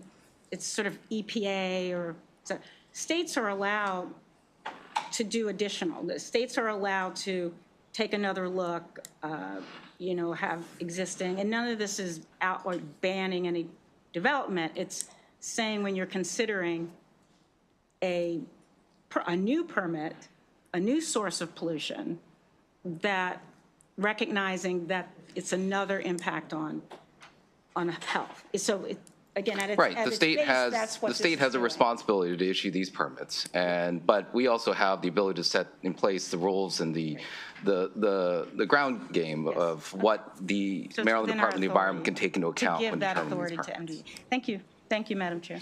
Oh, well. Washington. Senator Croza has a question. Thank you, Madam Vice Chair. I guess this would be for the bill sponsor. And I want to first make sure I'm understanding it so I understand the impacts.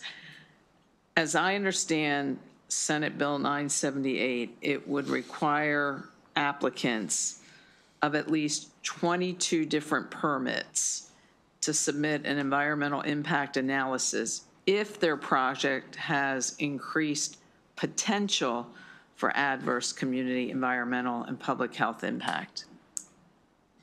Is that correct? Okay.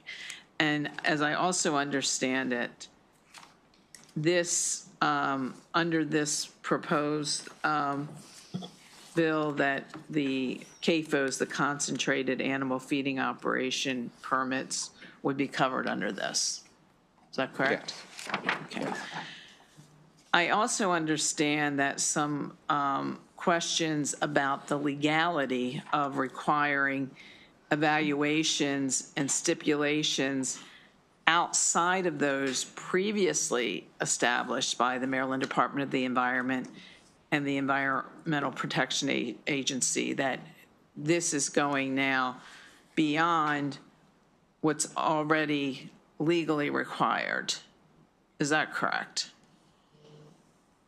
Well, I think we as a body can set the legal requirements. So, you know, this would be a new standard by which MDE would determine these permit requests. Okay. So then, with that said, my understanding is we have approximately 500 CAFO permits in Maryland, and the majority of them are held by family-owned chicken farms, and they're already going through a process. They're required to submit innumerable forms and applications every year. And some of these forms that have been shared with me when I make my visits is that you basically now have an industry that exists to help them complete this paperwork. And now what we're doing is this is going to conduct, in addition to everything else that they're required to do, it's going to mandate that they conduct these environmental and socioeconomic analysis of the areas around their land, that they would have to get that approval, which seems both lengthy and unfair given what they're already required to do. I just want to make sure I'm understanding the impact of the bill. Yeah, I mean, I think it's also important to note that when it comes to the existing burden report, it's really only accounting for the community, the projects that are in communities within a 1.5 mile radius of those communities in the 75th percentile of the EJ score or higher, right? And so, you know, I think there's a threshold there that's important to keep in mind. And that's what the bill actually stipulates. So it's not capturing everywhere and everybody. It's a starting place. But you did acknowledge it's going to apply to 22 different permits, and the description is that these have the potential, increased potential. So they're going to go through this process And this is based on increased potential, is that correct? So I don't know if it's going to go through, if 22 different CAFOs are going to be. No, these are 22 different permits Okay. to submit an environmental impact analysis. Right. I don't know the exact number, but I think if they fall within that 71st percentile or higher, they would be going through this process. That might include some CAFOs. So as you know, and if I misunderstood your question earlier, I apologize. I think you were asking if some of the CAFOs could fall under this. Yes, I don't know the exact number.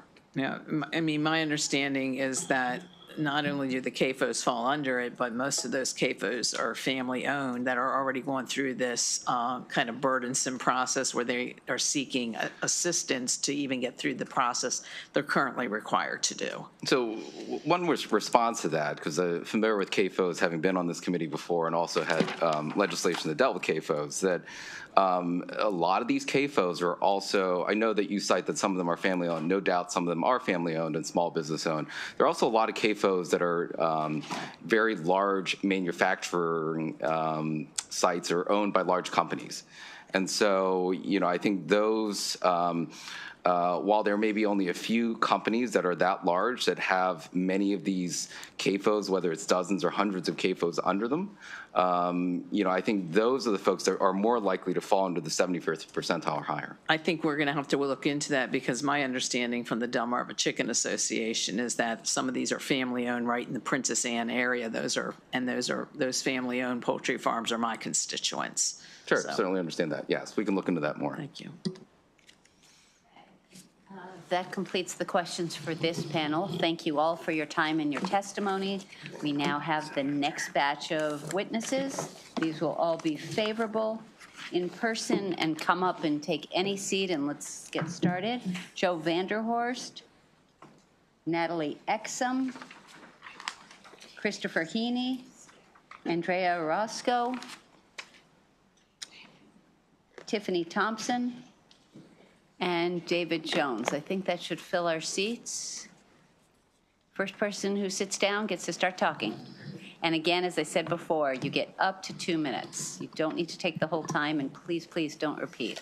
If we have one more seat, hold on. Greg Sawtell, are you here? Come on up. Okay, welcome. Please begin your testimony. Go for it, start. Oh. I'll start. Great, thank you. Thank you, Chair Kagan and members of the committee. My name is Chris Heaney. I'm an associate professor of environmental health and engineering at Johns Hopkins University, and I'm here to express my strong support and that of the Johns Hopkins University for the Cherish Act. I lead research that addresses community-identified environmental and public health concerns of residents, both in urban South Baltimore and on Maryland's Eastern Shore, related to cumulative burdens of air, land, and water pollution. Today, I'm going to focus on the positive impacts this bill would have on communities living with cumulative impacts of high density of poultry and other livestock production in Maryland's Eastern Shore. The Eastern Shore, as we just heard from the questioning, is host of high-density poultry CAFOs and related infrastructure, such as poultry processing plants, waste-to-energy projects, biofuel transition stations, which release air pollutants, water pollutants, and land pollutants in communities situated nearby. CAFOs and air pollution have been recognized as an environmental and public health concern by the National Academies of Sciences and the U.S. Government Accountability Office. The distribution of the poultry industry across the Eastern Shore disproportionately impacts low-income and communities of color. Recent permitting around livestock waste-to-energy sites in the Eastern Shore is disproportionately impacting Latinx and Haitian Creole populations who live most proximal to these facilities. This creates an undue burden, an overburdening of communities who live nearby, but also the workers who work inside of many of these industries on the Eastern Shore related to the COVID-19 pandemic and also emerging hazards related to biosecurity and the H5N1 influenza outbreaks. My community partners on the Eastern Shore from the Sussex Environmental Health Network and the Sentinels of Eastern Shore Health have been requesting changes in state permitting like the Cherish Act would bring to account for the existing burden and the cumulative impacts of these high-density industrial livestock production. And we would really encourage you to consider us as a resource if you have any questions about the implementation or the scientific and technical capacities around the implementation of the Cherish Our Community Act.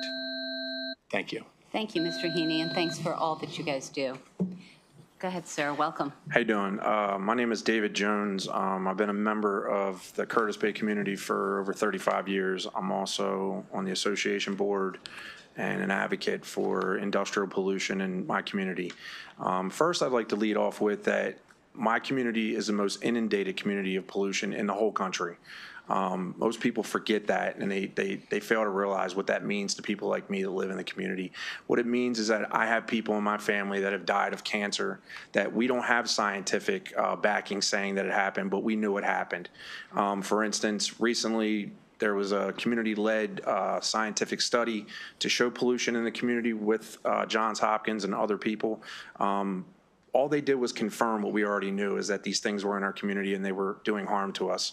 And one of the most disgusting things is that CSX hired people from their company to discredit this man right here, who is a savior to my community. What this bill means to my community is that MDE will be held accountable if they don't do their job like they're doing now. For far too long, communities like mine have been burdened for cumulative impacts like we have now for industry, because it's the betterment of the state or the city or tax dollars. This does not translate anything to me when I can't breathe. When, you know, the first time last year I got COVID, I got long COVID, and I can understand the people in my community now when they say that I take a deep breath and it hurts. I have to deal with this on a daily basis. We have kids at our high schools and our middle schools and our elementary schools that can't even play sports because a majority of them have asthma. You can't make a team up with kids that all have asthma. Birth defects, I mean, you name it. And, you know, we have Grace Chemical right now. They're trying to expand their facility. They already put so much pollution into my community as it is now. And they keep putting these places first. So please pass this bill. Do not allow it to keep going round and round like these bills that I've heard here. And good luck with your health challenges. Next witness, please. Thank you. Greg Sawtell, also work alongside Dave at the Community of Curtis Bay Association. And I just want to bring you all who are at this position at the state level a little closer to the ground. So community associations are, and I mean this in the best sense, the lowest level of grassroots democracy. We're both elected members of a board. We take that mission very seriously, and we're accountable to a community of thousands of people. I just want to bring you right now what we're dealing with relevant to the topic of cumulative impacts so that you understand a little bit better. So right now, our very small volunteer team with no funding is responsible to learn about and respond to the nation's largest medical waste incinerator, which has been violating the law for the past year plus after facing the largest environmental fine in state history. We're dealing with, as Dave just said, the expansion of the largest source of toxic releases in the city of Baltimore, Grace Chemical, who also wants to expand. We're dealing with a facility called Petroleum Management, Inc. that wants to expand next to a high school, a public high school, after their negligence led to a fatal fire, and they were found to be operating without any permit at all for 6 years.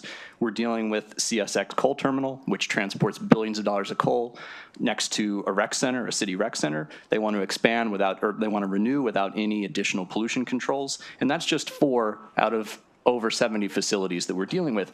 No one, I would challenge any of you, this body could not deal with this overwhelming amount of work. The fact that the state is not currently addressing cumulative impacts doesn't mean the work isn't trickling down somewhere. We're the ones dealing with it. We need to fill that gap so that we actually have a chance of making sense of this and doing our job to the community that we serve and that we represent. We need the Cherish Act to fill a gap that, because it's existed for so long, has literally led to communities not existing anymore and having no representation. That does no one any good. Business as usual is failing communities. This is also, though, about worker health and safety. It doesn't help workers to go to work next to this many overlapping sources of pollution. Thank you. I'll appreciate your testimony. Next witness, please. Thank you. I am Joe Vonderhorst, a student attorney in the Environmental Law Clinic at the University of Maryland School of Law, expressing the views of the clinic and not the University of Maryland system. For over a decade, the clinic has worked closely with environmental justice communities suffering disproportionately from the cumulative health and environmental impacts of state permitting decisions. Currently, my fellow clinic students and I are working with a community that deals with frequent blasting from a nearby quarry sited in a residentially zoned area pursuant to a conditional use permit. Residents deal with not just their homes deteriorating, but also their health. Air quality is significantly worse at residents' homes when compared to nearby areas further from the quarry. One resident in particular used to run marathons, but due to greater exposure to dust from the quarry while working from home now deals with serious health complications. Some people have even moved into the neighborhood without knowledge of the quarry until they have felt a blast, one of which clinic students experienced personally the first time we visited the community. This community and others the clinic has worked with over the years would have benefited and would still benefit in the future from the safeguards and additional transparency the Cherish Act would provide. We have seen firsthand the need for government intervention to ensure that Maryland's overburdened and underserved environmental justice communities do not suffer disproportionate harm in perpetuity. And for this reasons, and the reasons stated by the others on the panel, the University of Maryland Environmental Law Clinic supports this bill and requests a favorable report. Thank you. Dr. Horst. Thank you. Good luck to you. Next witness, please. Thank you, Chair Feldman and Vice Chair Kagan, for this opportunity. I'm Dr. Natalie Exum. I'm a water engineer and public health expert at Johns Hopkins Bloomberg School of Public Health. I study toxic exposures via water, meaning mostly, but can attest through our work at the CHARM Center, which is a community engaged center that we have established at the School of Public Health to listen to communities and hear what their lived experiences are, that where we have meaningful toxic waterborne exposures, we are also seeing lots of airborne exposures as well. This applies to a lot of rural communities as well. I know we've talked a lot about urban communities, but this applies to a lot of rural communities that have exposures via wells, drinking water wells that are not protected under the Safe Drinking Water Act, that we have perfluorinated, these PFAS chemicals.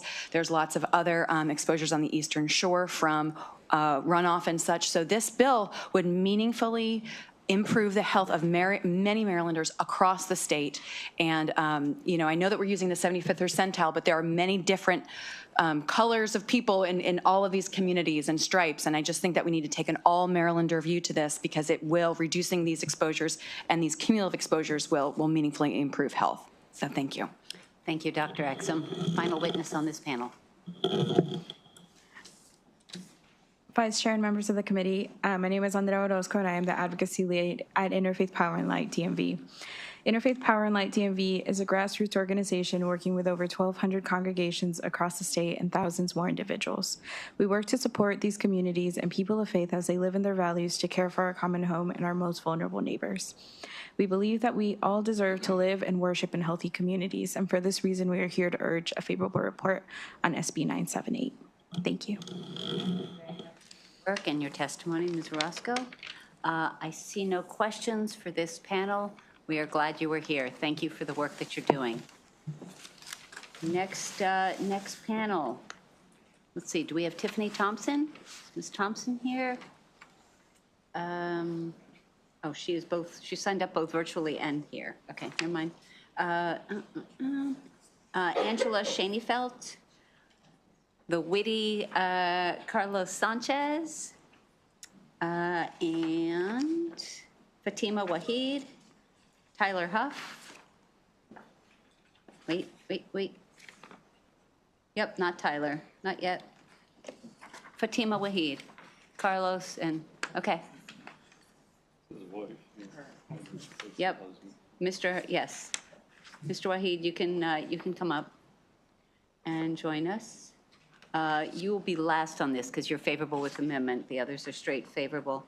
So, Carlos, good job on the acronym. Thank you. Welcome Thank you. to Triple E. Please share your thoughts. Yeah, so hello, everyone. Chair Feldman, Vice Chair, members of the committee. My name is Carlos Sanchez. I am a youth leader with the South Baltimore Community Land Trust. I was born and raised in Lakeland, and I work and went to school in Curtis Bay. And I firsthand have seen what everybody, I echo what everybody was stating in their testimonies, the cumulative impacts and the overburden pollution that goes into our communities.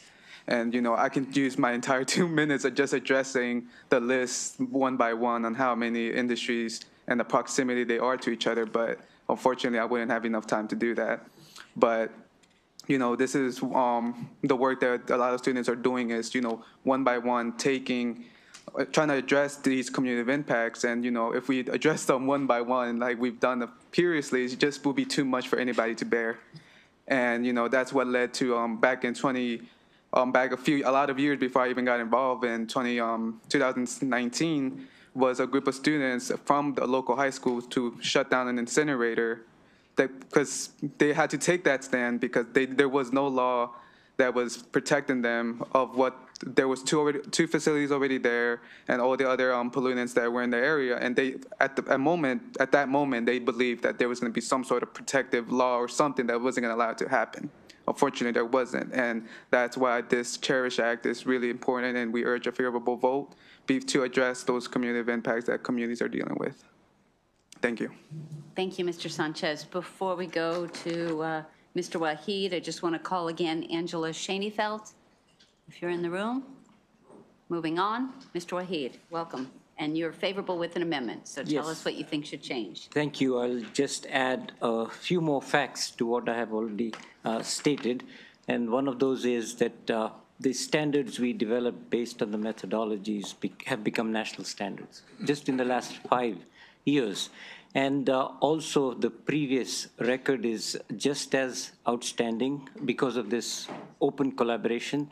There were some 350 amendments that were put together with the help of this dynamical system, interactive implementation, specifications, and standards. They address the comments we heard on the permitting process with respect to how the cumulative impacts have not been taken into account as fully as they could have. And also, they reduce the burden on the sources that implement because you're applying the acceleration of the technology itself to generate the benefits. In other words, it becomes much easier for companies, for citizens to implement these technologies. That is the focus that has always been there, but the disparities that exist between the groups that know about it and the groups that cannot implement or have not implemented keeps on increasing. And that is where the transformative economic efficiency cannot be delivered. For instance, in the last 5 years, just when the economic forecasting models were showing the risk for deficit, we enhanced the application of these very methodologies and algorithms. And the reason being that it was unknown whether this deficit would grow. Only the potential was known at that time, which has translated into a big deficit currently that Maryland experiences. So all these potential deficits are forecast. And thank you. I see no questions for Mr. Waheed or Mr. Sanchez. Thank you very much for your testimony. We're going to go to our virtual supporters. Before we do, legal counsel just notified me, and I think colleagues, and especially Senator Lamb, you might be interested to know that MDE, the department, our Maryland Department of the Environment's environmental justice mapping tool is currently down, and it's because the federal government data that, nope, it's up again. It's up again? No, but he could respond to that question if it were a question of him. It's, MDE is working diligently to disaggregate their data from the federal data so that they can get their mapping tool up as soon as they can. Okay, so there might be an update here that MDE is working to disaggregate, according to Rebecca Rear with League Conservation Voters, disaggregate, separate the data, the state from the feds. But right now, all of the places, all of the federal data that we rely on for things like environmental justice is not available to us right now. So even if we wanted this to become law this second, it would not be possible to find the 75%. So we're going to go on. This is obviously a moving target, and things are moving and changing every day at the federal level, and the impact that it has on us in Maryland. We're going to shift now to the virtual hearings witnesses. So Sarah Busick is next, followed by Angie McCarthy. Ms. Busick, are you here? If you could make sure you unmute and turn on your camera. Thank you for being here. Welcome. Good afternoon. Thank you. My name is Sarah Bucic. I'm a registered nurse, and I'm representing the Alliance of Nurses for Healthy Environments. We are the only national nursing organization focused solely on the intersection of health and the environment, and we have hundreds of nurse members in Maryland. We appreciate the opportunity to support SB 978, which can potentially reduce health disparities in environmental exposure, which is especially important, as we heard earlier, for Black, Brown, and low-income communities in Maryland who are exposed to higher levels of pollution. As nurses, we constantly see evidence of the health harms of toxic environmental exposures in our everyday work, and we're often the eyes and ears of our care teams. And we're led by our professional obligations to address environment and safety as a professional focus of ours. And we know that our patients are not exposed to one pollutant at a time. People's actual lived experiences include exposures to multiple pollutants from multiple sources, interacting with each other along with the stressors and our genetics in real time.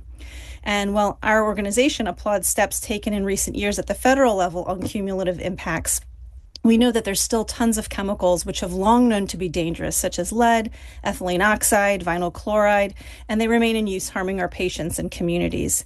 And we now see states acting and stepping up, states like New Jersey and Massachusetts taking the lead in cumulative impacts policies. And in Maryland, as we just heard earlier, many communities are facing these multiple pollution sources. In South Baltimore, residents are surrounded by 100 EPA-regulated polluting facilities. So we're hoping that Maryland can amend the permitting process to incorporate decisions about cumulative impacts. Maryland deserves a gold standard permitting process that learns from the significant EJ gains other states have adopted in the past 5 years. Thank you.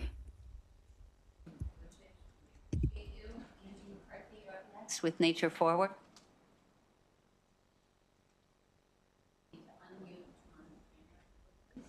I'm not able to turn on my video yet, but can you hear me?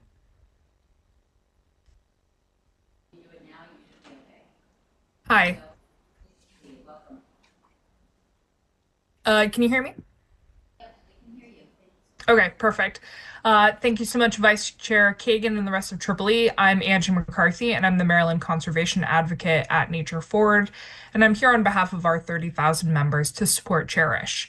Nature Forward is the oldest independent environmental organization protecting nature in the DMV, including Maryland's Montgomery and Prince George's County.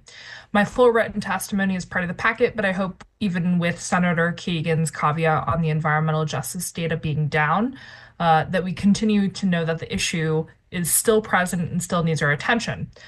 Most of my thunder was stolen with the rest of the testimony, so I'll be brief, but the main purpose of Cherish in the permitting system is to do better by protecting communities that already have heavy pollution burdens and to provide public communications about polluting facilities so that the community can voice concerns. So while this bill is largely about environmental justice, it is also reinforcing our democratic processes and principles. So just wanted to highlight that fact as well. And given the need to protect our most vulnerable Marylanders, we urge a favorable report. Thank you. Appreciate it. Anna Rule, you are up next. Up to 2 minutes. Thank you. I also cannot turn on my video. I think you can now. I'm trying. Start my video. Now. Okay. There we go. Thank you. All right. Welcome. Thank you, Chair Feldman, Madam Vice Chair Kagan, and honorable members of the committee. My name is Dr. Anna Rule. I'm assistant professor at the Johns Hopkins Bloomberg School of Public Health in the Department of Environmental Health and Engineering. Together with 4 other members of the faculty, we submitted written testimony, so I'll be brief, hopefully. As Maryland residents and faculty who lead programs in occupational health at Johns Hopkins University, we want to express our strong support of SB 978. Currently, Maryland's permitting system for polluting facilities does not consider the cumulative impacts of multiple pollution sources in a single area.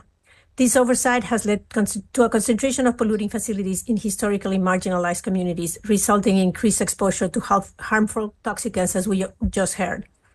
But for those workers living near the workplaces, this creates a compounded threat of continuous exposure both at work and at home, amplifying their risks significantly.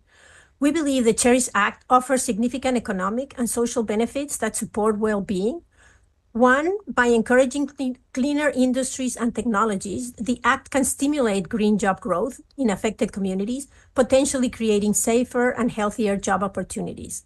Two, improved air and water quality can lead to better public health outcomes, potentially reducing healthcare costs for workers, employers, and communities.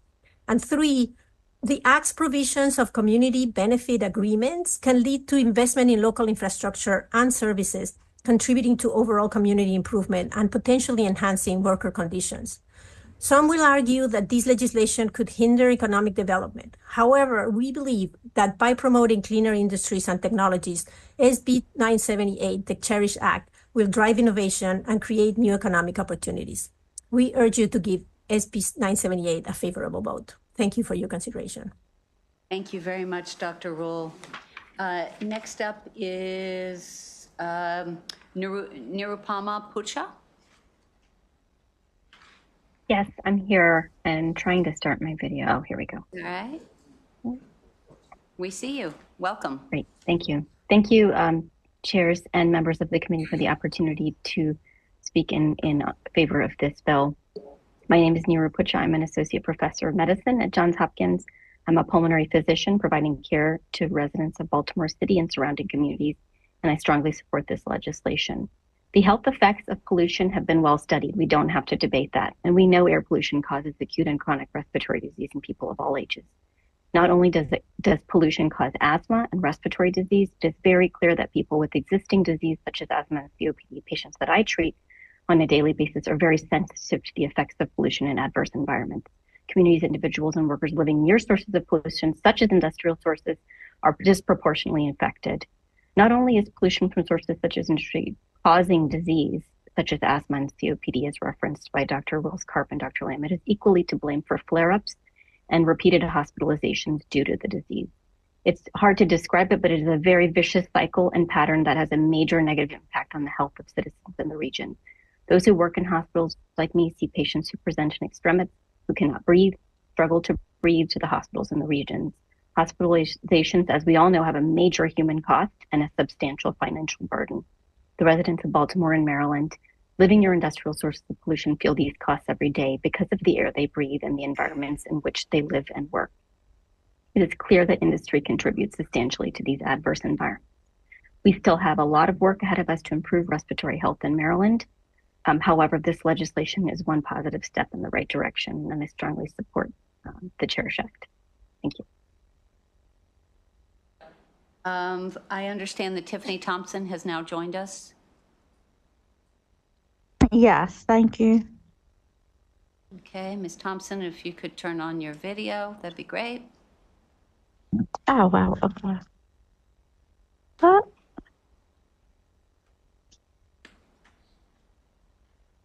There you are. All right, you have up to 2 minutes. Okay, I wasn't quite ready.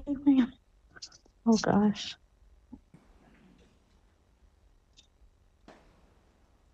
Oh, my gosh. We can hear you. Go ahead. Please share your thoughts with us. We're eager to hear them. Okay, I am a resident of the Curtis Bay neighborhood. I've been there for about 5 years now. Excuse me, I'm still at work.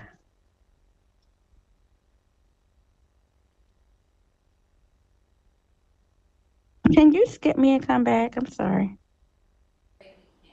Last favorable witness. When do you get off of work?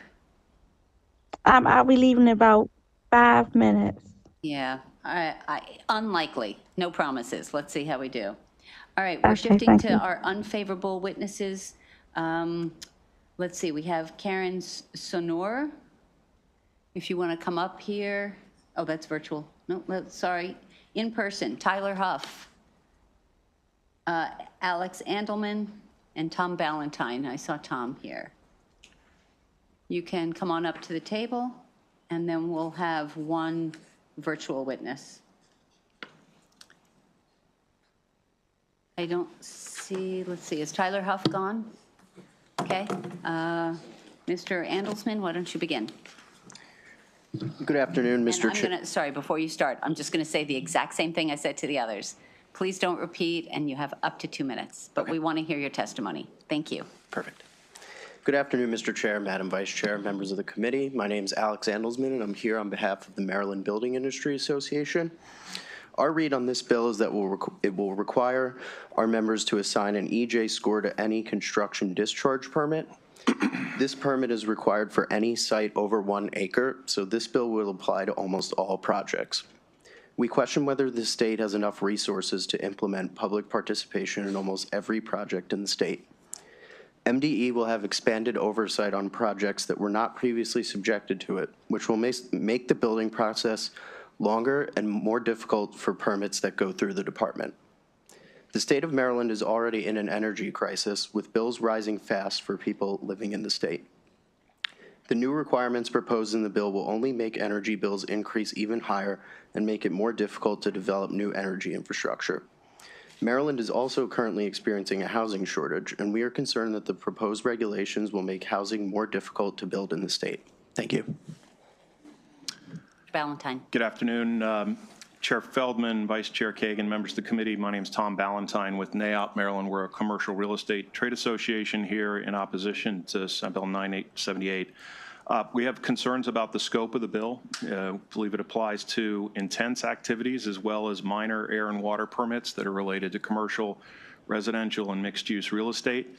The land area that scores in the 75th percentile of the EJ scoring tool is pretty well researched before the website went down, and it will, in our opinion, clatter into local priorities. There are 10 state-designated transit-oriented development areas, 10 Purple Line stations, most of the city of Baltimore, Wild Lake Town Center, Odenton Town Center, Columbia Gateway District, that are all in the 75th percentile using the EJ screening tool.